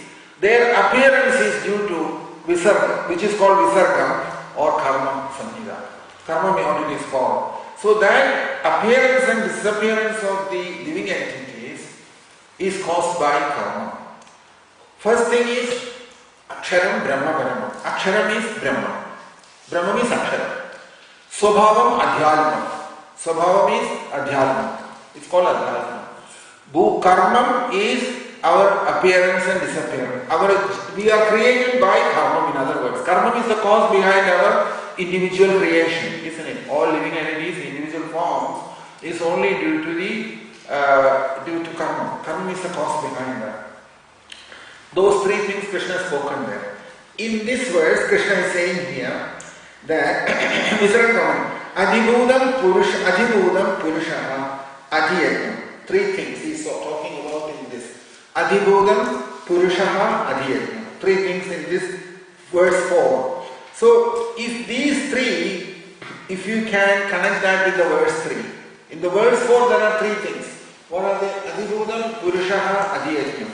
If these three you can connect with the verse 3, then you will know how does it work. That you can see Adhiyajnam is Aksharam in the verse 4. Aksharam in the third verse is Brahma. In the fourth verse, that Adhiyajnam is Aksharam. Adhiyajnam is Aksharam. Adhibhudam in the fourth verse is the Karmam in the third verse. Is the Karmam in the third verse. If you understand all this, understand means if you get some feel for it, it will make it a lot easier, because while discussing about leaving this body, this is what Krishna is going to talk about, how the death happens in a person. Attaining the Supreme, isn't it? So, that's why it is spoken in a particular way. So, you have to connect here that Adhiyajnam is Aksharam and Adhibhudam is Karma. Adhibhudam is Karma. And Purusha is that Swabhava. You see? That connection is always a number. Again, I will repeat that. In the verse 4, there are three things. I'm just trying to make this Adhibhudam Adhiyajnam clear, what it means. Verse 4 says, Adhibhudam, three things. Adhibhudam, Purusha, Adhiyajnam, three things there. In the verse 3, it says, Akshara, Swabhava, Karma. Three things spoken there, isn't it? So, here, Adhiyajnam is Akshara. Adhiyajnam in the fourth verse is Aksharam in the third verse. Yeah. And Adhibhudam in the fourth verse is the Karmam in the third verse. And Purusha in the fourth verse is the Swabhava in the third verse, which is called Adhyatma. So, it is connected like that. Therefore, Aksharam Brahma Paramam. In other words, Aksharam Brahma Paramam, what Krishna says there, is what is sitting inside us, Adhiyajnam, in the body. Yeah? What you call as Aksharam Brahma Paramam, what Krishna says in the third verse, is sitting inside our body as Adhiyajnam. Is sitting inside the body as Adhiyajnam. So, Karmam, what we say there in the third verse, is what is present here as the material body made of 5 material elements. Material body made of 5 material elements is that thing called karma from there. Because it's from karma this body has come, isn't it? Similarly, Swabhavam, or what is called as Adhyalmam there, that is what is present here as Purusha or Adhideva. Purusha or Adhideva. I don't know if it's all clear or not. It is important to know this, because if the remaining verses are centered around these words will come again back telling us. Otherwise, in a simple way you can put it like this, for a little translation it will say that indestructible, transcendental living entity is called Brahman, and his eternal nature is called the self. Action pertaining to the development of these material bodies is called karma or fruitive activities. And then Adhibhudam, he says, physical nature is known to be endlessly mutable. Universe is the cosmic form of the Supreme Lord, and I am that Lord represented as the Super Soul, dwelling in the heart of every embodied being. So you can see that that a little clear understanding will help a lot to go further from here. So that is what it is. Shri Bhagavan Vacha Aksharam Brahmaparamam Swabhavam Adhyatmam Uchyate Bhuta Bhavodbhavakaro Visarga Karma Samhita Adibhudam Ksharo Bhava Purushascha Adidevadam Adhiyajnyohamevatra Dehe Dehapudam Dehe Dehapudam. So after saying all these things, now Krishna is saying what you should remember at the time of leaving the body. At the time of leaving the body. Now here, if you remember something outside, say any devada, any form, if you remember that question doesn't arise here. Remembering a form is not spoken here. You can't even think about yourself that you are the body and leave the body. That also is not allowed. If you leave your body thinking that I am this body, you will get another body. That is why this Adibhudam Adidevam Adiyajnam is spoken. To get us out of this understanding that I am this body. If you think any form, whatever, say you are a devotee of any form, and you are thinking that you are this body, and you did happen to remember that form and left the body, no guarantee that you will not come back. You will still come back. As long as you think you are in a particular body, in a particular form, that I am this body, and if you leave the body, then you will come back. You should not die as a body, should not die as a person, in other words. You should not die as a body, and you should not die as a person. So from this you can understand that 99.99 will come back. We made it too simple, haven't we? That is the mistake. We make it very simple, thinking that it's so simple that we have made the process. That Krishna is saying something and we have made it so simple. We are saying that it's no problem. Somebody says he's standing there and in the sky he saw the light going and he's on his way home, back to God. You can make a statement like anything you can create like that, isn't it? But if you really understand Bhagavad Gita, and otherwise Krishna need not have explained all this Adibhudam, Adidevam, Adiyajnam and Purushascha Adidevadam, all these things. Why? Because it is a complex thing leaving the body. Krishna is saying here, you should not die as a body, you should not die as a person either. You should not die as a person. You should drop the body and the image that itself is a death and there is no more physical death for you. In other words, what Krishna is saying here is, you should drop the body and the image that itself is a death. Because when you drop your body, the death is over, finished. Death is for the body, not for the self. So that is what has happened to Parikshit also, is it not? Parikshit was warned in advance, well in advance, that Parikshit, when you have realized this, then this takshaka, this poison, this gross body and everything has no meaning anymore as far as you are concerned. It doesn't mean anything. So you should drop the body and image that itself is a death. And image that itself is a death. And then there is no more physical death for you. There is no more physical death for you. What is real death? Real death means what? That is what Upanishad says. What is real death means? And if you look into the Taittiriya Upanishad, it mentions there properly how it is presented in the Upanishads. How that means. That is spoken about in this way. That when that happens, we have only one understanding, dying. What is that death? As far as we are concerned, our death is simply leaving the body, isn't it? We don't know any other death. Whereas transcendentalists who are realized, for them death of the body is not important. For them death is something different than that. That's what he will say. I'll read this out, what Taittiriya Upanishad says about that. It says here,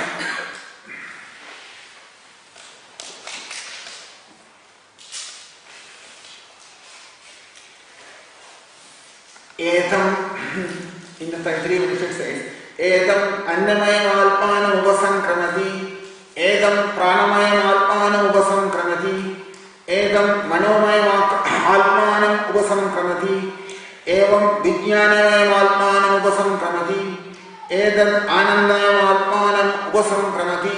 This is how what they call death. In other words, these subtle things, that means when you got released from your Annamaya portion, Pranamaya portion, Manomaya portion, Vijnanamaya portion, Anandamaya portion, when you are released from all of that, when they die, that is death, not the body. For us, body is the death, isn't it? And the certificate from the doctor is dead. He says it is dead. We are happy, they are also happy. But in the real death is this. Taittiriya Upanishad is this. This is from Taittiriya Upanishad. Bhagavali is talking about this. That the self is made of, the real self is made of the food. That is why it's from the Annamaya portion, isn't it? Here, Yogam and Jnanam, they come together. Jnana Yogam and Ashtanga Yogam, they come together here. Because Annamayam, Pranamayam, Vijnanamayam, Anandamayam, this is all from the Ashtanga Yogam. And here you can see that very difficult to separate the yoga system completely and say, this is it. It's not possible. Because when you get detail into the details of the transmigration of the soul, all yoga system will come in. For example, while leaving the body, they say the soul after going through comes to Sahasraram and it breaks here, and Sahasrara it exists through the aperture when it breaks here and the soul exists through that. And so here, this Upasankramana, what they mention here, Annamayam Alpanam Upasankramya, Pranamayam Alpanam Upasankramya, Vijnanamayam Alpanam Upasankramya, Anandamayam Alpanam Upasankramya. This Upasankramanam, what it is called transcending. Transcending. So transcending that, transcending our Annamaya. What is Annamaya? Annamaya means bodily identity, Sharira Abhimana. My identification with the body is called Annamaya. Annamaya portion. That is what that is. And then Manomaya portion. I am the body, I am the mind, I am thinking. That is that sheath of around the soul, that I am the mind. That is Manomaya portion. Transcending that. And then Pranamaya portion. Praman and the life air inside, I am that. That is Pranamaya portion. Transcending that. And one is more subtle than the other. The most gross thing is the Annamaya portion, isn't it? And which is the body. First you have to transcend that. Then you have to transcend the mind. When I have identification with the mind, the next one. So I have to transcend that. That's the next one. And then subtle than that is the prana. Subtle than that is the prana, isn't it? And then I have to transcend that pranamaya portion. And then subtle than that is the Vijnanamaya portion. Vijnanamaya portion. That is the knowledge part. And subtle than that is the Anandamaya portion, which I think that I am that Anandamaya portion. And I have to transcend that as well. And that is called death. That is the death in the spiritual sense, not the gross body living. So here you can see after you have crossed all that, what happens? Upanishad says that, what happens to us? Adrishye, analme, aniruddhe, anilene.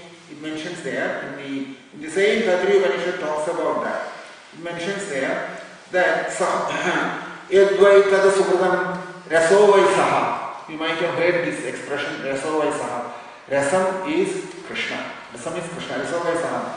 Rasakeva ayam ladhva anandi bhavati kyo heva anyatva pranya edesha agasha anando nasya esha hevalpa evalpa anandayati edashesha edasmin annadrishyet atmanye nirutte anilayne abhayam pradishta vindate.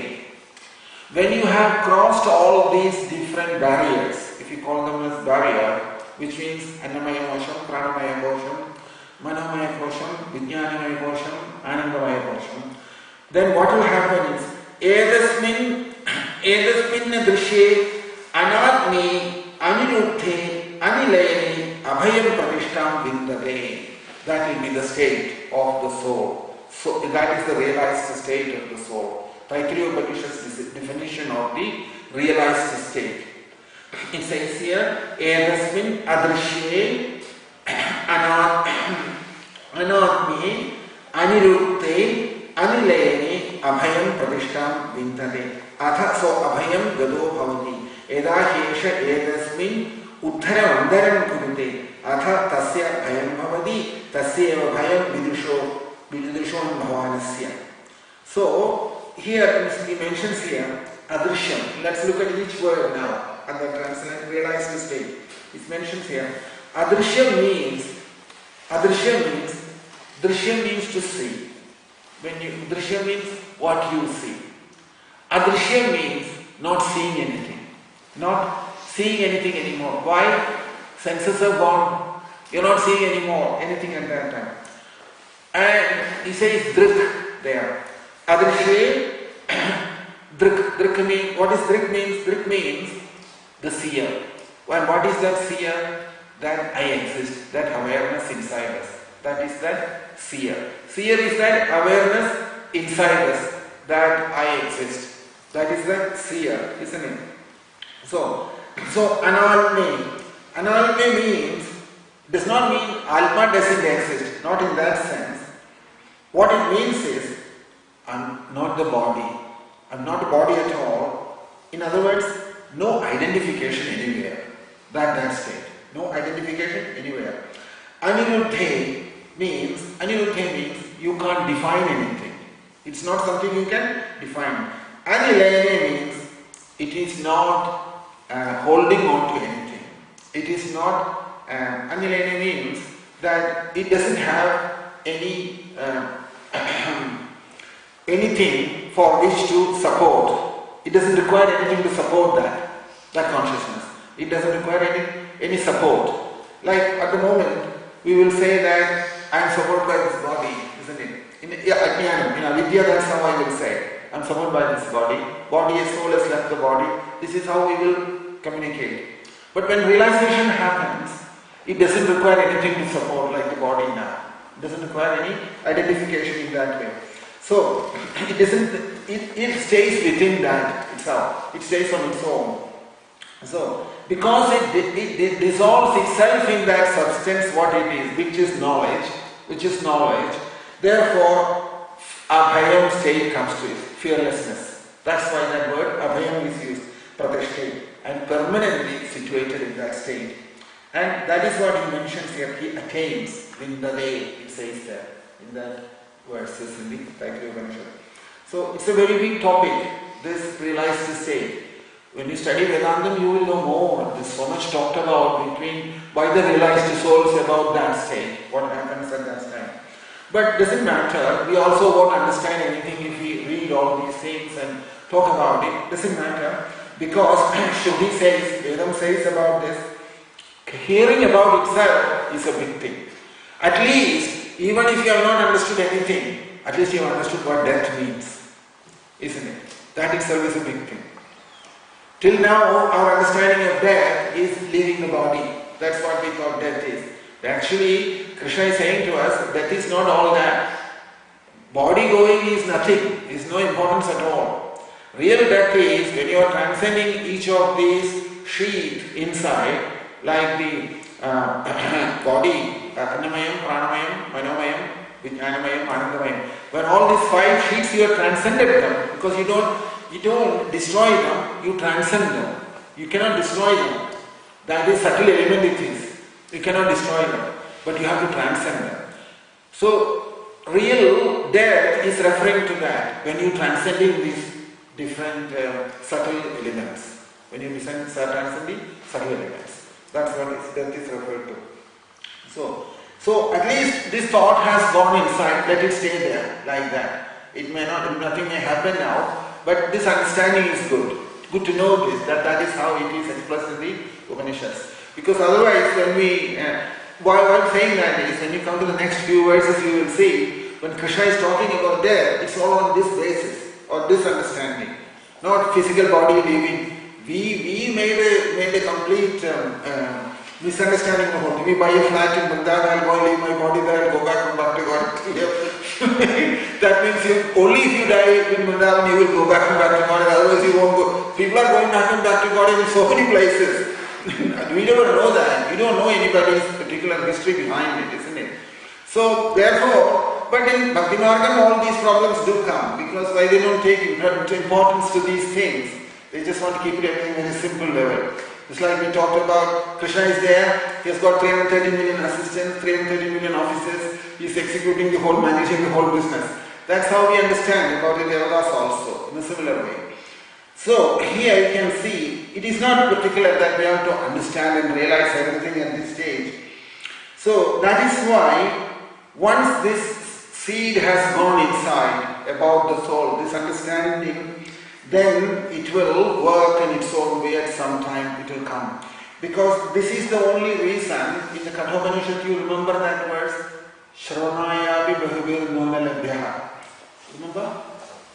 What is that verse? Shravanayapi Bahuvir Nona Labhyaha. Shranandovi Bahuvo Nona Vidyu. Very interesting verse, isn't it? That. Sharanaya Vibhubir Yonalabhyaha. Sharanaya Vibhubir Nonalabhyaha. Shurnando Vibhavo Yonavidyu. Ashcheryo Vakha Kushalasya Labha. Ashcheryo Jnana Kushalana Shishta. That is that verse. What does it mean? Sharanaya Vibhubir Yonalabhyaha. Even if you hear about all these things, you won't get it.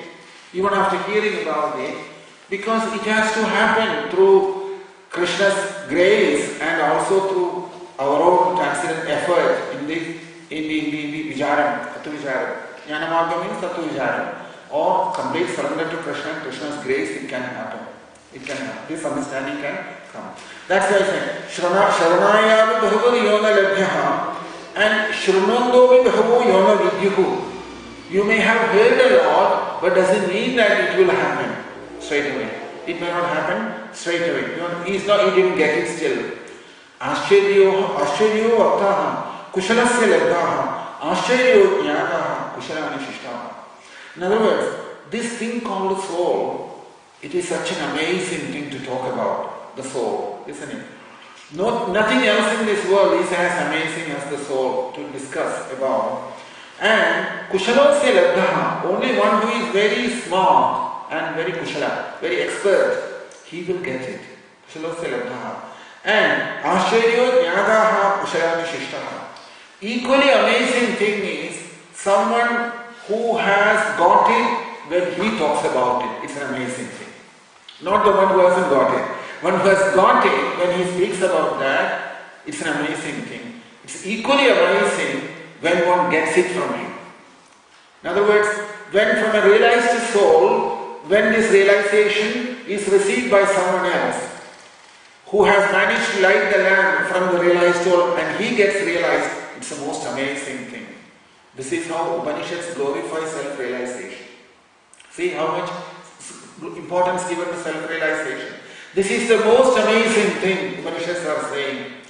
Shravanayavi Bahuvir Nona Labhyaha. Shurnandovi Yona Vidyuhu.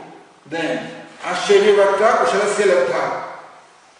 He says that the most amazing thing is that if somebody has got it and someone else gets it from him, that he's managed to light it from someone who has got it, that is the most amazing thing.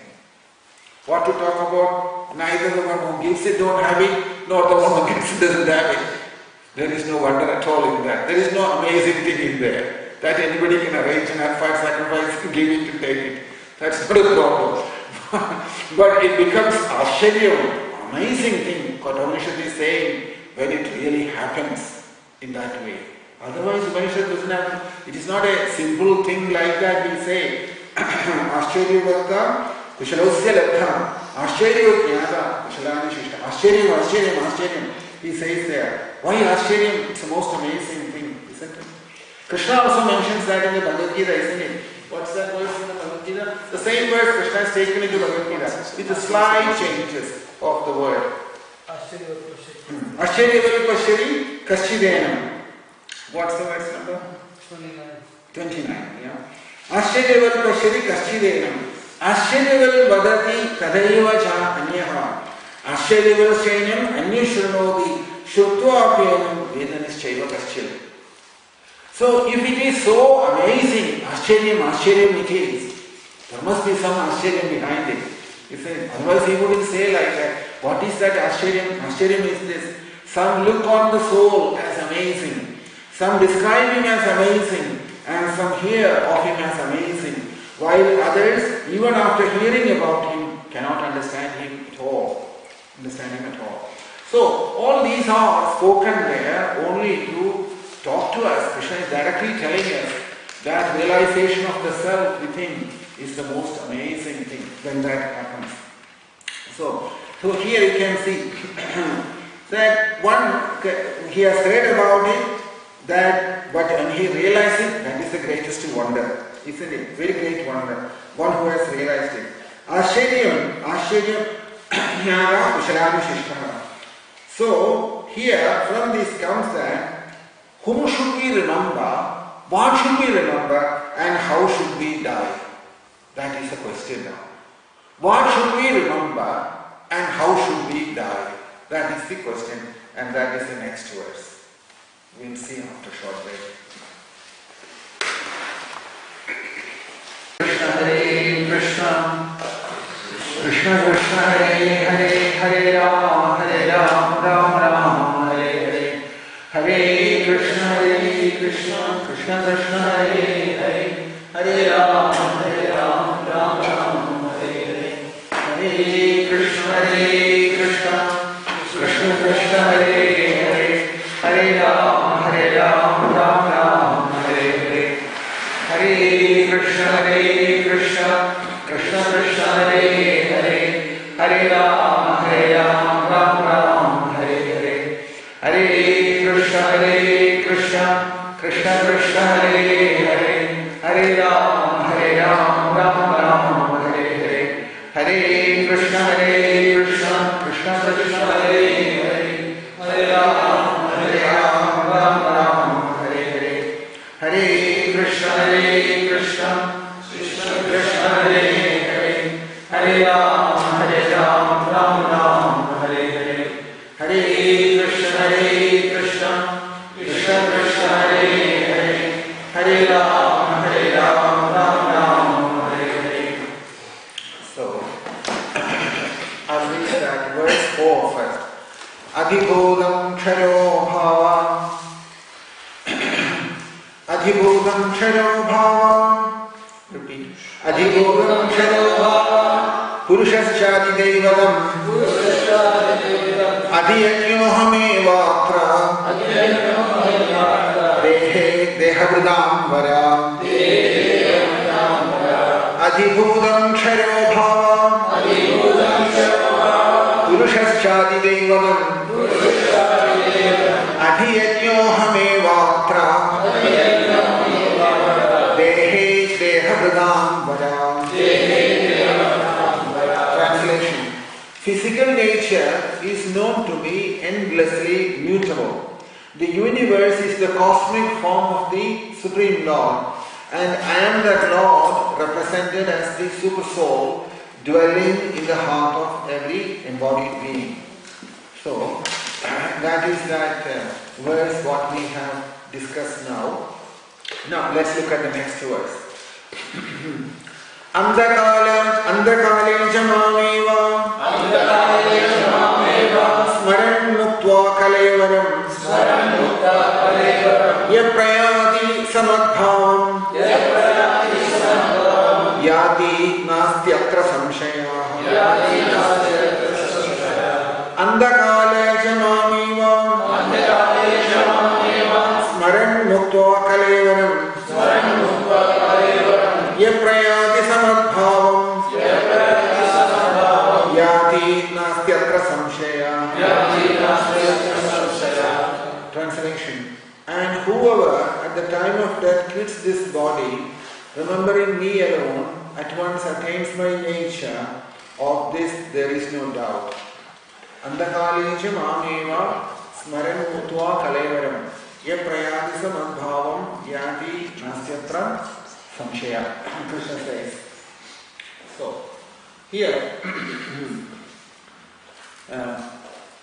all the other terms you have to bear in mind what we have spoken so far. Aksharam, Brahma Paramam, one. Swabhavam is Adhyatmam. Bhuta Bhavoddhara Visargam Karma. Isn't it? That's the verse 3. Then Adhibhudam Ksharo Bhavam. Purushas Adhidevadam.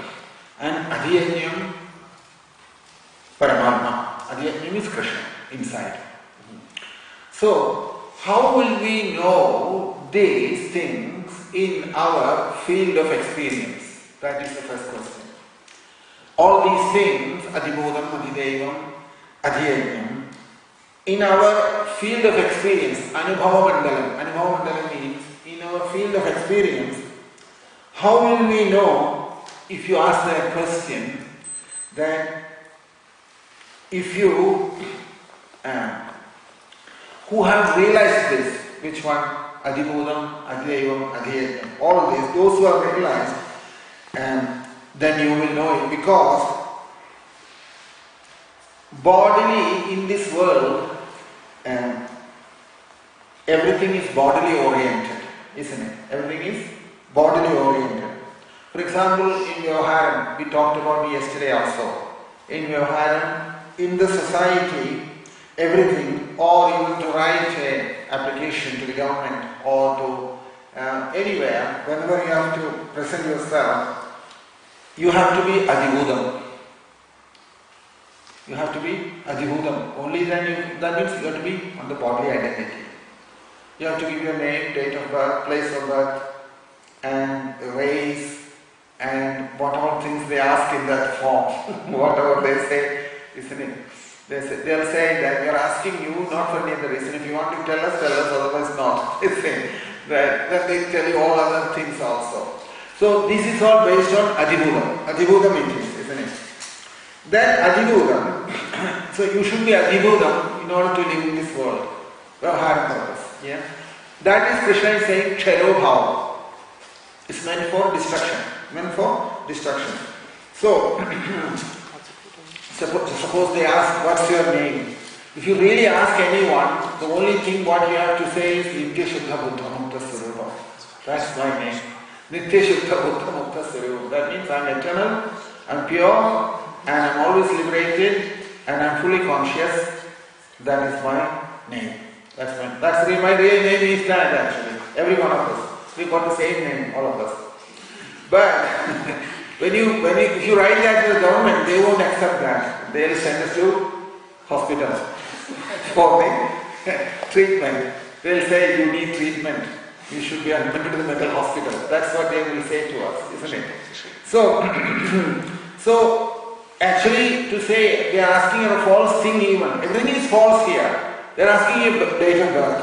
One who has no birth. We have no birth really. Birth rate. So even though that is in relationship with the body, it is the truth, you should never speak the truth in this world. That's what it is. You should never speak the truth in this world, because in the false world, in order to survive here, you should only tell lies. That is what is, they make us tell lies in this way, because we don't accept the truth, isn't it? So, in order to perform any Vyavahara means business or transactions in this world, you have to tell lies. Prabhupada mentions that since I was a businessman myself, he said that when he ran the Prayag pharmacy in Allahabad, that he had to manufacture medicines and sell, and he has to make money from that. Now, as far as profit and other things are concerned, who makes that decision? Even now we know there are various items manufactured worldwide. There was a program recently about this, what do they call the shoes? Trainers. Adidas and so many companies which manufacture them. They sell at expensive, they are, isn't it? brand name based on Puma and Adidas, and there's so many quite a few like that, isn't it? There's so the train, Nike, big companies, right? Big ones, yeah. That's right. Now, they all have their name and they also make huge profits from that. And there is these Chinese manufactured ones coming here with the same name. And the BBC people have interviewed them and asked them and found out that when they get into trouble, they change the whole address and manufacture from somewhere else. Continuously shifting manufacturing. And it is manufactured like in a very small scale but they are selling to the internet worldwide and making huge profits from there. Something that costs £10, they sell it for £80, £100 like that, with that particular brand name of these famous well-known ones. And there's nothing they can do about it. So these things in Vyavaharam will happen. You can't stop it. You can't stop it. So that's what mentions here, that in this Vyavaharam and the truth, they won't go together.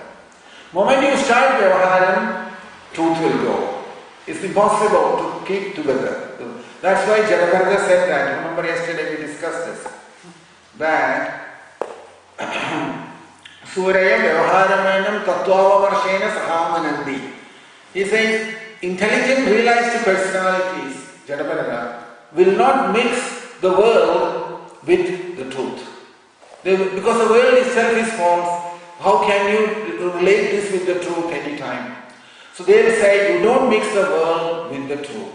That will never be done. So that is why, in order to make us understand, that's why in the Shastra they use this word, Vaivahariyam and Paramarthiyam. 2 levels spoken. Vaivahariyam means, in Vyavaharam level you can do all this. Paramarthiyam levels you should not bring and mix it with the Paramartham. Mix it with the Paramartham. Paramarthiyam is all inward. Vyavahariyam is all outward. If you understand, that's the easiest way to relate with that. Everything happens outside is Vyavaharam. Everything happens inside is Paramarthiyam. The word used is Paramarthiyam. Vyavaharam, in Vyavaharam, we are Adhibhudam. We are Adhibhudam in Vyavaharam body, isn't it? That's why Dvaita comes. Ksharobhava. We are only material matter. We are only material matter. Nobody don't have to talk about the soul even in Vyavaharam. Nobody will ask you. You tell your name, your so and so, and body identification. So, and that is how in society everything is Adhibhudam. Everything is Adhibhudam in society. And therefore it is Ksharobhava. Destruction will happen to that. That's why, just like you can't trust the world because it's all false, similarly society is also false thing. Yeah. If anything, because society had instituted so many rules in this world, and we are thinking that by following those rules, we are living perfect. No, we are not. Society's rules are only based on Adhibhudam, based on the body. Just like we talked about this before also. Society produces certain rules that you live in this particular way, so that there is peace within the society. To create that peace within the society, they have created certain rules and you follow that. That is the rules of the society, which means it's based on Adhibhudam. Adhibhudam Ksharobhava. We are only material. Therefore, so as long as you are identifying with the body and you are living in the world, you are Adhibhudam. You are Adhibhudam. So, the moment you move away from that and you start taking shelter of the self-realization and the knowledge of the self, and you are operating on that level, and at that time you start dreams start coming, because that's what happens inside, isn't it? Or in your imaginary plane, in your imagination or in bhavana, whatever you are thinking about something, that you are a jiva. I'm not this body anymore, but I am a jiva. If you are thinking in that way, and when I die, what will happen to me? Or I will go to the planets of the forefathers, Pitalogam or something, places like that. There, and at that stage, when you have devotion to a particular form of the deity, what you are worshipping, and bhakti, subtle or in an astral plane, when you are operating like that, that is Adhideva. That is Adideva. Adibodham is the state when you are operating on the body, completely on the bodily level, like in the society. Little bit more subtle than that is that you have understood certain things, that you have a life after death, and after death I may get a birth in another place under the forefathers' decision, made on the decision based on the Shastra, what you have accepted. And also you don't identify completely with the body, rather you identify as a jiva. You are not liberated yet, but you are not identifying with the body either. That jiva state. So, and that is Adidevam, Adhyalmam, Swabhavam. That's all in that plane. It happens. In that plane. In the lowest plane, what Krishna mentions is Adibodham Kshayo Bhava. You are Adibodham Kshayo Bhava. Body level destruction. Then when you come to Adidevam, at that state you have got Swabhavam, which is come from the subtle body, isn't it? From the subtle body, that Swabhavam comes, the nature. And Adidevam, Adhyalmam, Swabhavam is all that. Which one? This. That you are considering yourself to be a soul. You are considering yourself as a soul, but you are not realized a soul, but you are considering you are a jiva. And you also know that after leaving the body, you will be accepting another body somewhere. And you also understand that in this life I have to execute bhakti, develop bhakti, and in that mode you are worshipping a particular form of the deity. That is all this Adidevam. That's all Adidevam. That's all coming from the Swabhava. Adidevam, Adhyalmam, Swabhava, Uchyate. Krishna mentions that before, isn't it? So you have to know where everything fits in. These two things everybody knows. It's not difficult to understand. It's a general level plane, isn't it? Generally everybody understands these two levels of life. At the same time, something what we do not know, generally what we do not know, at the same time, something that is present inside as the soul, as a living force, that Alpa Vastu, which is by definition Nityam Shuddha Buddha Mukta Swarupa. Eternal, pure, fully conscious and completely Nitya Shuddham, eternal, fully pure and fully conscious and always liberated. That Vastu inside, which is addressed as the soul, which is present inside as awareness, which is present as awareness, what is remaining like that, that is called Adhyajna. That is called Adhyajna. And that is what Krishna mentions there is Brahma, which is Akshara. See that? That Adhyajna is Brahma and that is Akshara, isn't it? Krishna is saying here, you should transcend both physical and the Vyavahara plane, both, and also the astral plane. You have to transcend the Adibodham, you have to transcend the Adidevam, which is the astral plane, and the Vyavahara also, which is the Swabhava, which is the Swabhava or the Vyavahara plane. You have to transcend the plane of Vyavahara, you have to transcend the plane, physical plane, and also that astral plane, that they call it as astral plane, where you identify yourself as a soul, but you are not realized it yet. You are considering yourself as a soul. Jiva, I am not this body. Most of the people are in that state, isn't it? They have understood from Bhagavad Gita that I am not this body, but they have the Swabhava that has not left them yet. So that is that state. And Krishna says here, at the time of death, after leaving this body, Krishna says if you have transcended these planes, then in that case, at the time of death, if you have transcended these things, at the time of death when you leave the body, you can stay in a state where you don't have to accept another body. That's what that verse is talking about. That after, if you have transcended Adibodham, if you have transcended Adidevam, and that identity with all the Vyavaharam in this world, if you have transcended all that, then at the time of death, you can leave this body And you can reach a state where you don't have to accept another body. That is the principle. That's what Krishna is saying here. Andakaleja mameva smaran. That mom, Krishna uses the word there, isn't it? Mom, the word is referring to adhyajnam. It's adhyajnam. Yeah?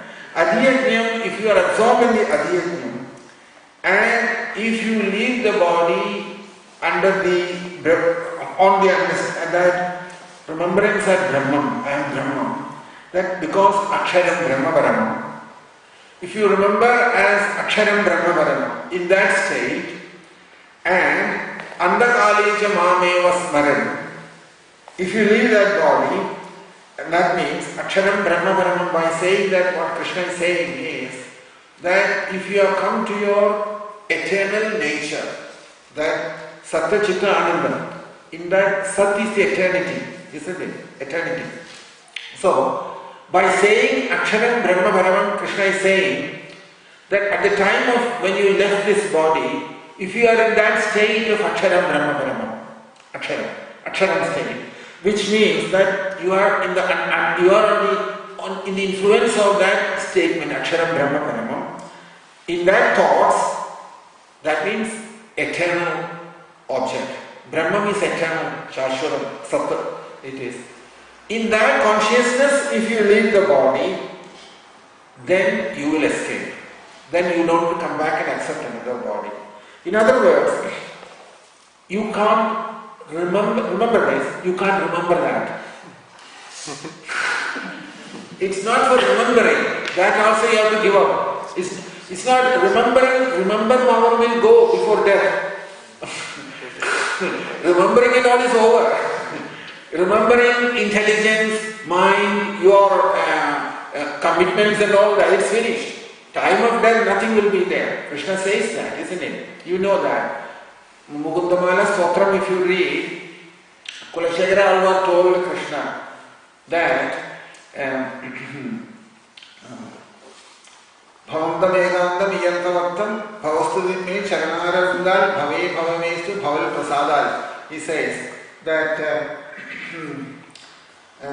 that at the time of death, my throat will be choked with mucus. What's that verse? It says, Krishna Tadiya Padapangaja Panjanandam Advaiveme Vishadumana Sarajahamsam Pranaprayana Samaye Kapavada Vittaihi Kandhavarodhana Vidhau Smaranam Kutaste. He says there, Kulashekara says to Krishna that Pranaprayana Samaye, that means when Pranan is leaving the body, Kapham, Vadam, Pittam, all three are in a very confused state. Kapham will come and choke the throat. Circulation of the air, Pranan is in a mess completely. They all want to leave the body, you see. Pranan wants to go. And Urdhvan, that is one of the Pranan, he will be pulling all the airs together to get out of the body, isn't it? Pranan, Panchapranan is there in the body. Apanam, Vyanam, Samanam, Udanam, Vyanam. So these five Pranan, they all have to come together and go leave the body.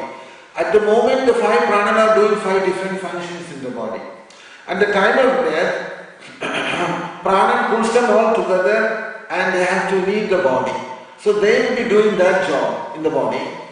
Then mucus and all that will come and choke here. Kapham, Vadam, and then the bile, that also gives trouble all over the system. And with all this going on in the body, will you be able to remember anything? Now we are understanding everything theoretically and think that yes, but what other way can you say this? How else can you put it? They are saying it's not remembering. At that time, if it happens in you that I am Sharo Bhava, not remembering, in your realization if it is there. That's what I'm saying. At that time, if you are experiencing that Aksharam Brahma Paramam, that I am Aksharam, I am Brahma, if that realization is there, then you don't have to come back. That is what that verse is saying. Andakalecha Mas Eva that Mam refers to that. Now, it is not wrong to say that devotees will always remember Krishna. That is how devotee and Krishna is surrender. That's what it is. Completely, Krishna will bring this realization to the devotee at the time of death. Devotee doesn't have to realize it here. That is what Krishna does to the devotee. If he is a devotee, I am saying. If he is surrendered to Krishna, Krishna will do all this for us. We don't have to worry about it. But we have to be devotee first. that's there. Not that I've done something in few things in life, therefore I cannot ask a contract with Krishna that look, I've done all this for you, why you're not doing this for me? That won't happen. If Krishna recognizes us as devotee, then if Krishna has that mercy, kripa, grace in him, then he will do that for the devotee. This one, what the verse is talking about. He will bring that realization to him at that point. But not with memory, it won't happen. Memory won't be there first of all. There won't be any memory. And only you will see people standing around you and telling, when will he go? He's holding us all back. So everybody will be saying inside. Outside they will be crying also. Inside the headache is over. They will say that from outside. So this is the world, what we are in. As I said, in a false world, this is what will happen. This is not a true thing, isn't it? Vyavaharam is like that. Everything will have two sides. Externally one thing, internally something different going on. So, Aksharam Brahma Paramam, that's what he's saying here. Andakalincha Mameva Smaran. Mam means Adhyajnam. That is that Adhyajnam.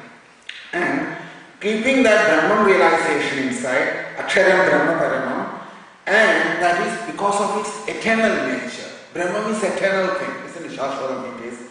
And you can't, and therefore, in this Shastra, how it is mentioned there, it's not remembrance what they say. They call it as Bodhajanya Smriti. Let's understand what that means. Smriti means memory, isn't it? Bodhajanya Smriti means Smriti that has come from the Bodha, from awareness. From the awareness which has to come. Normally where is our memory is here. Memory is here, isn't it? But this part of the body will fail at the time of death. But Bodham won't fail. Bodham still there, isn't it? Bodham never leaves us. That is why all identification is with the Bodham, not with the brain, not with the anything else in this body, not with the body, not with the mind, not with the intelligence, not with ego. That's why Krishna is again and again repeating this point that awareness is what's coming from Krishna and that is what is eternal. Consciousness, in other words. Consciousness is always there. Consciousness has nothing to do with the body, it's coming from the soul. Although we may say bodily concept of life, bodily consciousness, body cannot have consciousness and consciousness cannot have body. This is the truth. Consciousness cannot have a body and body cannot have consciousness. We say in Vyavaharam we have to tell lie and this is another lie. What we are talking about. Generally, when we understand, we will say like this, isn't it? Oh, you are in the bodily consciousness, Prabhu, we say. That itself is wrong. That statement itself is wrong because consciousness comes from the soul, not from the body. And body, as I mentioned before, even if you cut and take away parts of the body, you are still fully conscious. Your consciousness never gets minimized at any time, is it? You are always fully conscious. Okay, you may drug somebody and for temporarily you can put him off from the consciousness state. That's another thing. But that is, you are killing something else and to take the consciousness away for like morphine and other things and they inject for one time of death to relieve the pain. They take the consciousness by destroying certain other things in the body. So not allowing the consciousness to have the experience in the body, but that consciousness and the body are two different things. Always remember this. Body cannot have consciousness and consciousness cannot have a body. Consciousness coming from the soul, not from the body. So therefore, where does this come from at the time of death? Aksharam Brahma Paramam. That is called as Bodhajanya Smriti. It comes from the consciousness. So because consciousness cannot remember. Consciousness cannot remember. So, because you can see, at the moment, I have consciousness. But I cannot tell anyone that I exist. From the consciousness it doesn't come. I exist. Look through this little in a subtle level. That suppose I keep telling I exist, I'm existing. I'm not getting that from the consciousness because it's conscious. I'm not getting that from the memory, I'm saying. Not from the consciousness. I'm not getting that from the memory. It's coming from the consciousness, isn't it? The other way, sorry. It's coming from the consciousness. I can never remember that I exist. I cannot remember. It's not from the memory. There you have to separate consciousness and memory. What you are experiencing now is coming from the consciousness, your existence. It's not coming from the memory. It's not coming from the memory. So, when you lose all your memory power, what will remain? Your consciousness will remain still. Memory would have gone, but consciousness will remain, and that will manifest your identity. And that truth is very simple. In other words, for self-realization, what has to happen within us is, we have to forget everything. At the moment, I have loaded myself with a lot of identities. I am this, and that's all in my memory. It's not in the consciousness, it's in the memory. So if I leave all that identity, what I have identified, remember which they call it as adhyasam. Adhyasam, they call it adhyavasayam, adhyasam they call it. So through adhyasam, if I get rid of all my identities with the body, with the mind, with the ego, with the intelligence, what remains? That's me. What remains? That is me. So, therefore, if you simply leave all that is what is happening in deep sleep state, in Sushupti states. Just like we go into Sushupti. But only thing is, you should not remain in the unconscious state. In Sushupti, that is the problem, isn't it? While in consciousness, full consciousness, if you can leave the body, Krishna is saying, if you can leave the body, he will come back to me. That's what the verse is saying. In full consciousness, if you can leave your body, you will come back to me. Not in full memory, in full consciousness, if you leave your body. That's why. Andakale cha mam eva smaran tektva muktva kalevaram yaprayadisa madbhavam yati nastyatra samshaya. Yati nastyatra samshaya. Krishna is saying that Andakale cha mam eva, at the time of leaving this body, smaran tektva muktva kalevaram. That means you should be free from the identification also with the body. He's saying here that if all the bodhajanya smriti, that's the way they used in the Jnanamargam, because awareness cannot remember. Memory is another thing. Smriti, that is. But smriti also coming from bodham, that is different. Smriti comes from the other things. So, when all other memory goes away, then we will come to that state. What is that? Aksharam Brahma Parama. That state will happen. And truth is very simple. Just like you go into the Sushupti state. So, you cannot stay as unconscious. For example, in the deep sleep state, that is the problem, isn't it? You are not conscious, are you? You are in that conscious state, in the deep sleep state. You don't know anything. Why?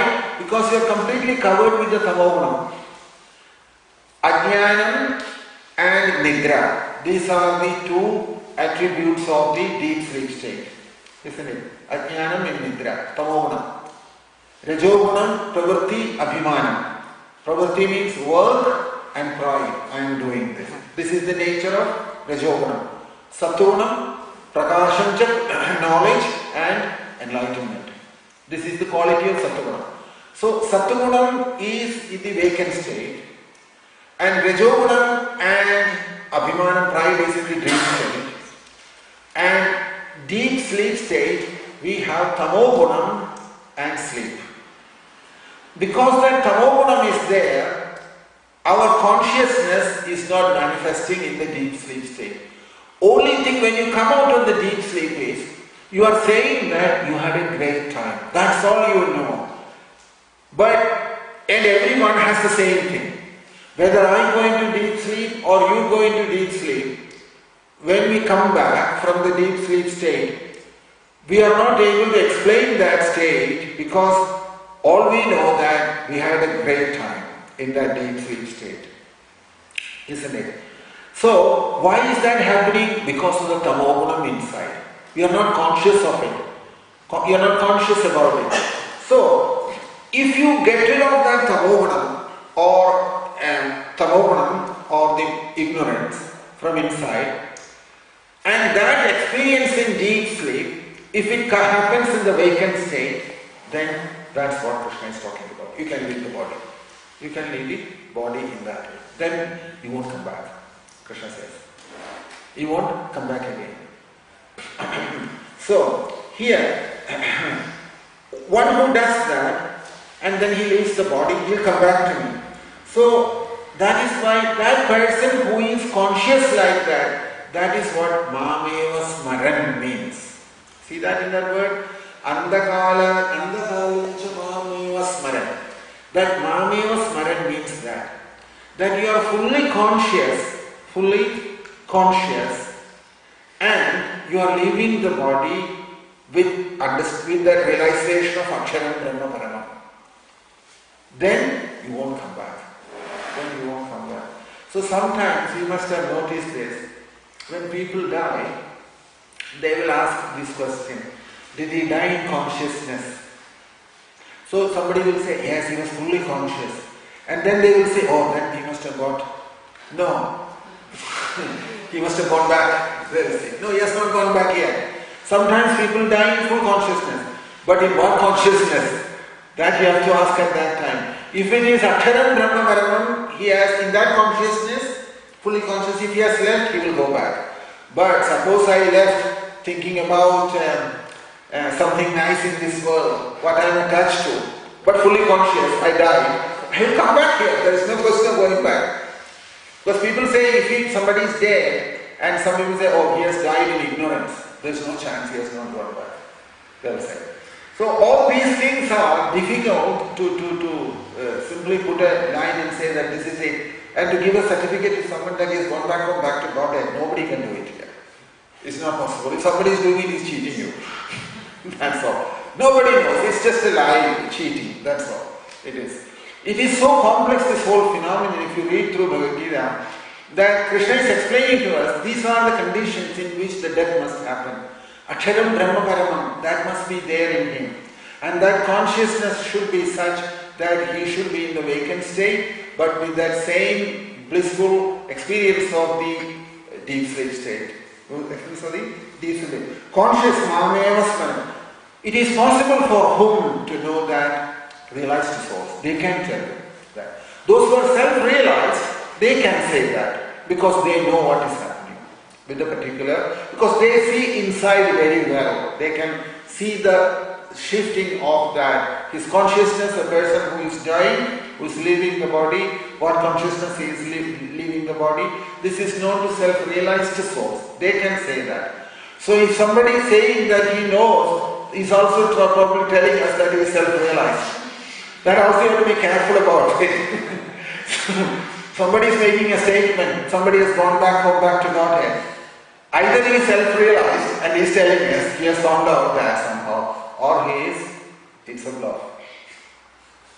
Now I leave it up to you to take it further from me. Sure you want to take it.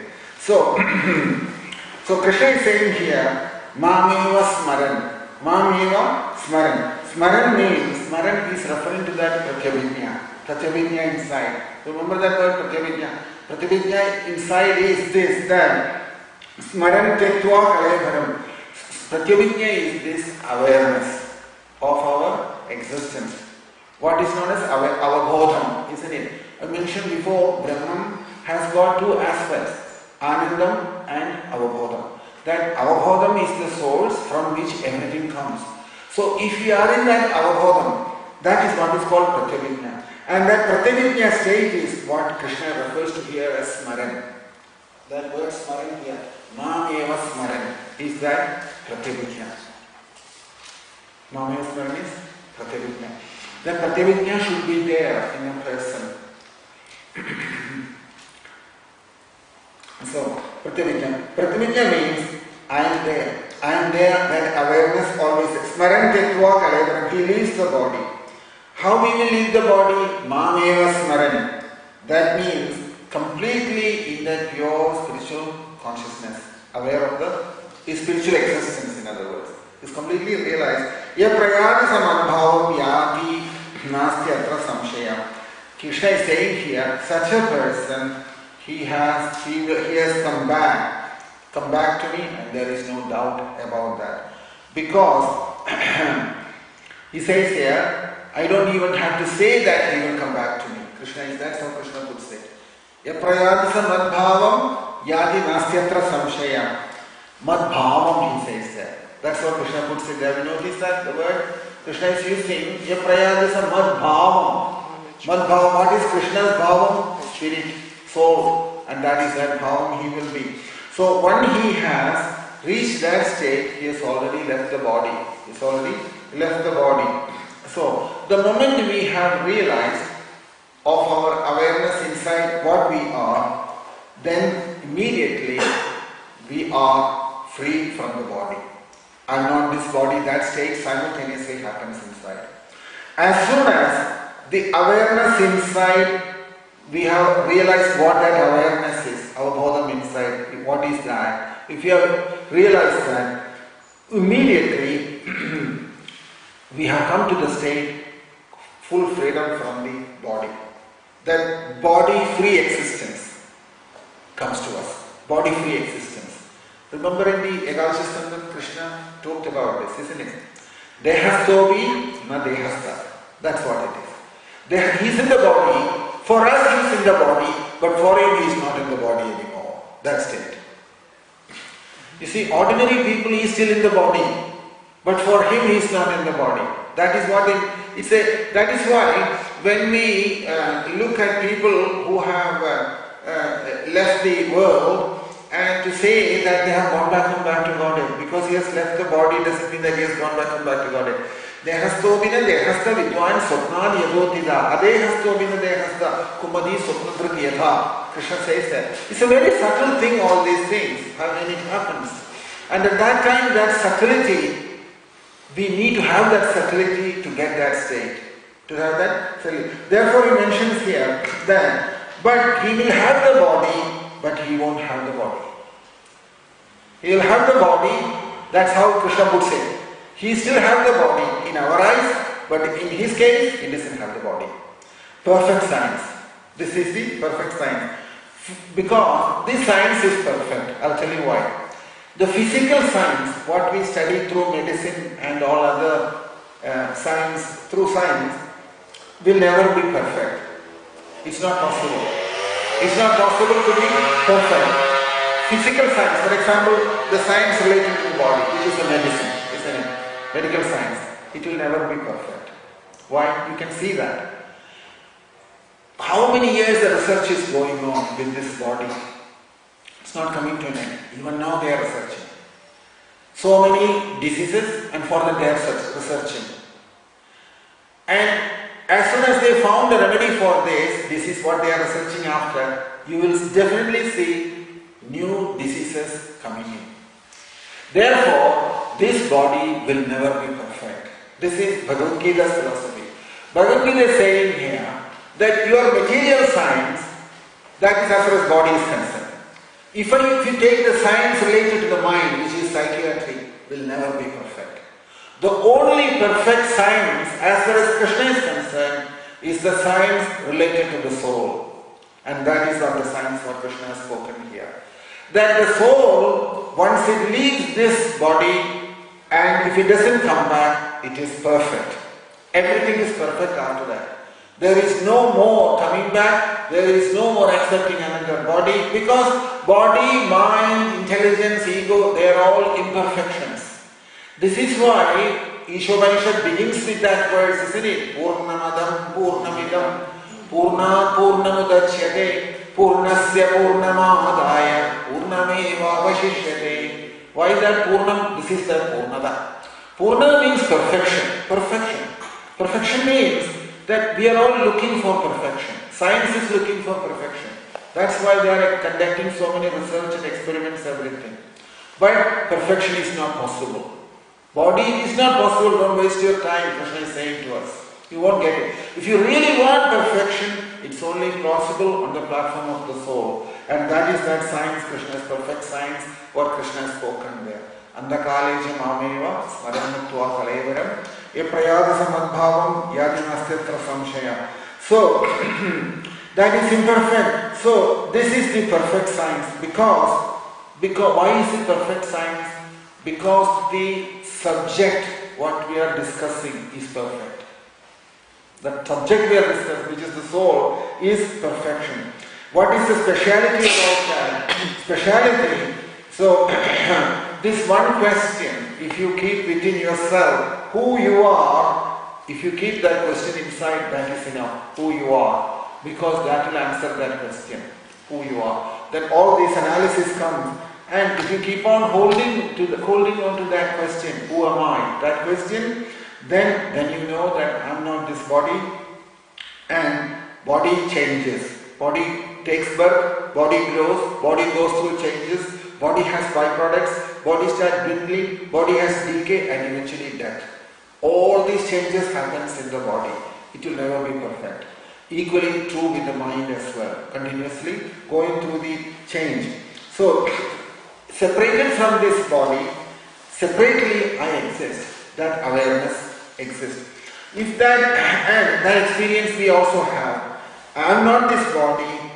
If I am not this body, then where is that experience coming from of my awareness of existence?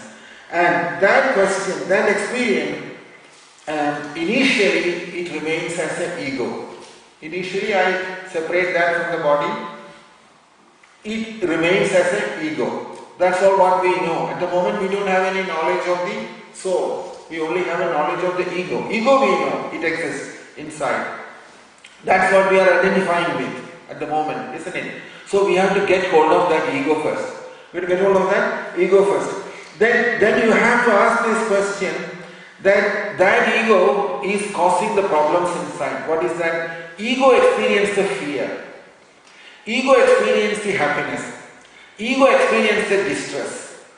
Ego experiences the insult. Ego experiences the praise. Somebody praises you. It's ego that is enjoying, not you. The ego is enjoying. Similarly, when someone insults you, it's the ego which suffers. The misery from that. All these things. Or you also think like this, that I need the money. Who needs the money? Ego needs the money. And my family should be happy.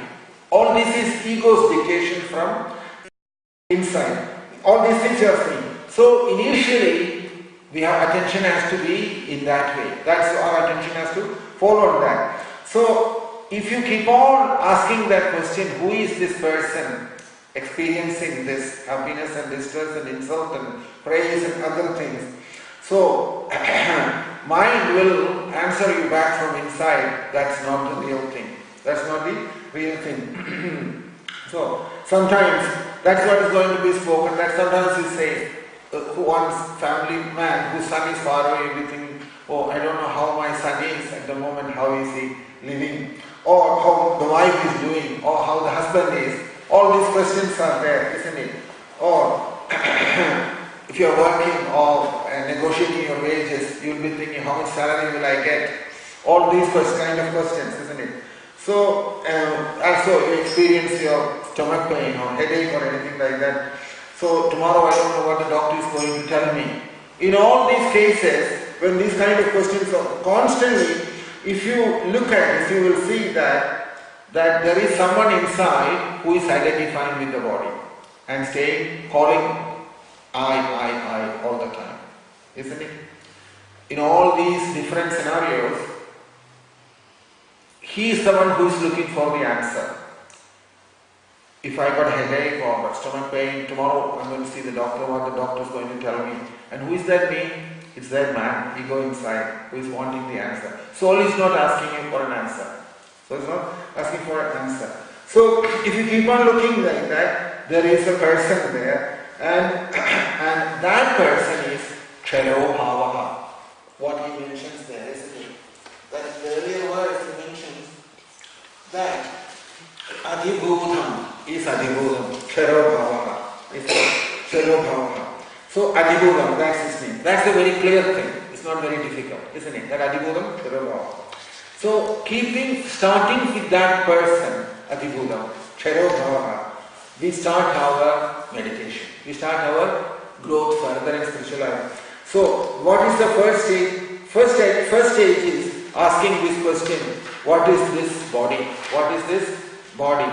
So, at the moment I am identifying with the body, and everything I am doing here in this world, and all the distress that is coming from that, and I am doing this, I am doing that. I cannot understand everything from Bhagavad Gita, what is spoken there. So, then you have to ask, when Bhagavad Gita is spoken, you are saying, I am not able to understand. I have to ask the question, who is not able to understand?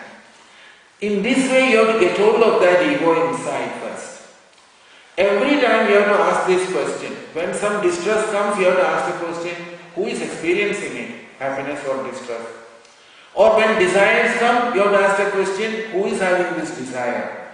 If you keep on doing this for a long period of time, then what will happen is, you will start realizing that I am not that, I am something different than that. So, or if you say you are not able to understand, then you have to ask the question, who is saying that he is not able to understand? So, and who says that I want to understand? Who is saying that? So, who is in all these scenarios saying, I, and who is that person? So,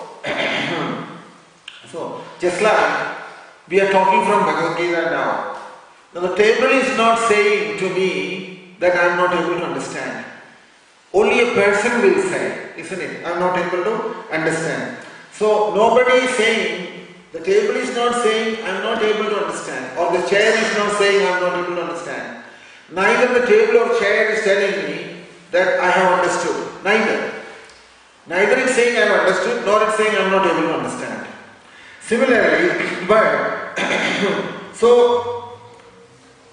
the ego inside, with whom I am identifying at the moment, Jiva Bhava, that means it is identifying that Adhibhutam state, that there every activity, so everything is happening within that Chaitanya behind. Because the Alma is present there, the soul is present there, therefore Jiva is able to do this, to say yes or no, one way or the other. So if you keep on analyzing this within, you will come to know very easily, you will be able to separate yourself from the Jiva identity. That is the process. Normally the Jnanamargam, what they do is that they will constantly asking this question in all situations. Who is experiencing this? Who is asking this? Who wants it? In this way, if you keep asking, you will see that eventually all these things are happening with the Jiva within inside only because of the presence of that Chaitanyam or living force inside. Because that living force is there, this Jiva is able to do all these transactions inside us. So, and then once we have come to that, because it's happening due to the presence of the Chaitanyam there or the living force inside, either you will become undisturbed about it, or you will get confused, or you will go to sleep. This is the three directions you will go. When you start processing this inside, what will happen to a person is, a stage will come eventually, he will get undisturbed about everything in this world because he knows that it's not coming from him. It's coming from the Jiva, Adhibhutam it is happening. In that situation, that is the state of the Jnani. Jnani state is like that. That he will come to such a state that he will be completely undisturbed about everything what's happening here. Because this question has shifted his attention from the Jiva to that Chaitanya, to the living force inside. Or you may get confused. Because if you are not perfected that yet, you will be in a confused state all the time. Or the third possibility is that you may go to sleep. You may go to sleep. Now, that is what happens. You can see, the mind has got two potencies, isn't it? Vikshepam, Avaranam. Two things. You know that. Vikshepam means that denuding nature. One is covering and the other one is deluding nature. Covering is called Avaranam and deluding is called Vikshepam. Avaranam means what? Mind will never be allowed to reveal the truth. It is always covered with something. Covering potency it's called. Avaranam, Vikshepam. What is Avaranam? What is Vikshepam? Avaranam is that covering potency. Covering potency means, say there is something, some object, the mind will not allow for you to understand that object, experience that properly or realize it properly, the object. For example, the mic is there, I am seeing the mic, but I won't get a complete picture within me. In a realized way, I will not be able to speak about the mic. All I can talk about the mic is about its color, about its shape, and if a little bit of deeper understanding, I may understand the function of the mic and things like that. But never I will be able to explain the mic. Like if I have taken some sugar and I can express about the sugar, the sweetness of the sugar, I won't be able to explain about the mic like that in the same way, isn't it? So there that difference is coming. Then you can see here that you will never be able to explain that properly at that stage. So, this similarly the table and chair won't be used. But when something is spoken, you are only able to accept it if that experience has come to you. Only then it is properly accepted. Not by intelligence. Intelligence, if you accepted something, it doesn't mean anything. But suppose whatever that is spoken in the Bhagavad Gita, if that is experienced by you, then it is accepted properly. It is properly accepted. So that is why it's mentioned here, Avaranam and Vikshepam, isn't it? Vikshepam is something that it is not allowing me to realize it properly. It covers with something else. For example, then Vikshepam is such a thing, it's a very, like they give the example that Kanal Jalam, that means the water in the mirage. Far away since you think something it is there, you are covered by some illusion thinking that there is water there in the desert. And then you are running after that. That is Vikshepam. That's the kind of Vikshepam. Everything is Vikshepam in this world. All Chittabuddhi is Vikshepam. Vikshepam only. Several thoughts comes inside the mind and it creates Vikshepam inside. Suppose you have decided to go traveling somewhere, you have collected a lot of information. What does it do? It creates Vikshepam inside. About the place where you are going, various thoughts comes about that. About the facilities you have made arrangements for your stay there, or the way of transport to that place, there will be a lot of Vikshepam associated with that because you are not clear about it. Few things you may be clear, but it is a Vikshepam inside in the sense that it is not fully experienced. It is still on an imaginary platform instead. That's what Vikshepam means. Avaranam means covers the truth. Sometimes you may not know the truth. It will present something else instead of the truth. Like the snake rope example. There's only examples you can know that. That rope is lying there, you have taken as snake. So when you have misunderstood the rope as snake, what has happened there? Rope was misunderstood as snake. That is the Vikshepam. Vikshepam is to take the rope as snake. What is the Avaranam? Avaranam is that rope was misunderstood as snake. Isn't it? It's a very good example in the Vedanta also. In Bhagavatam also, Rajasarpam, it's mentioned there in the Brahmastuti. Brahma talk about that. When you see the rope, initially what happened? Rope hasn't changed, but you saw and you thought it is snake. So what happened? Immediately it created fear in the mind. Fear in the mind, that form. Simply from the form it has happened. Created the fear inside, isn't it? And when you realized it is the rope, what happened? The fear gone. So the snake form has created a fear inside. The rope form did not create any fear inside. Rajasarpam they call it. So there, mistaking instead of the rope as a snake is that mistaking process is due to avarana, due to covering potency. It covered the form of rope and putting in front of us the form of snake is called a vikshepa. That's the best example to give, to understand it. That covering that real form as rope is called avarana, and presenting to us in the form of snake, it's called vikshepa. It's called vikshepa. So this avaranam and vikshepa, layam, these are all happening inside in the presence of Chaitanya. So what happened now is that when you have realized that inside, that activity, that you have started separating this jiva's activity from the self, and you started acknowledging inside, jiva is asking this question. Jiva wants the answer for everything, whether it's desire or acquiring anything or any dealings, transactions, everything what's happening, it's jiva that is interacting with everything, or false ego in other words. That's what is wants the answer. But when you realize it eventually that this jiva is functioning in presence of the Chaitanya living force inside, you will notice at that point what will happen is either you will become undisturbed, or you will get confused, or you will go to sleep. And that sleeping state is what we call as vikshepam, avaranam, layam.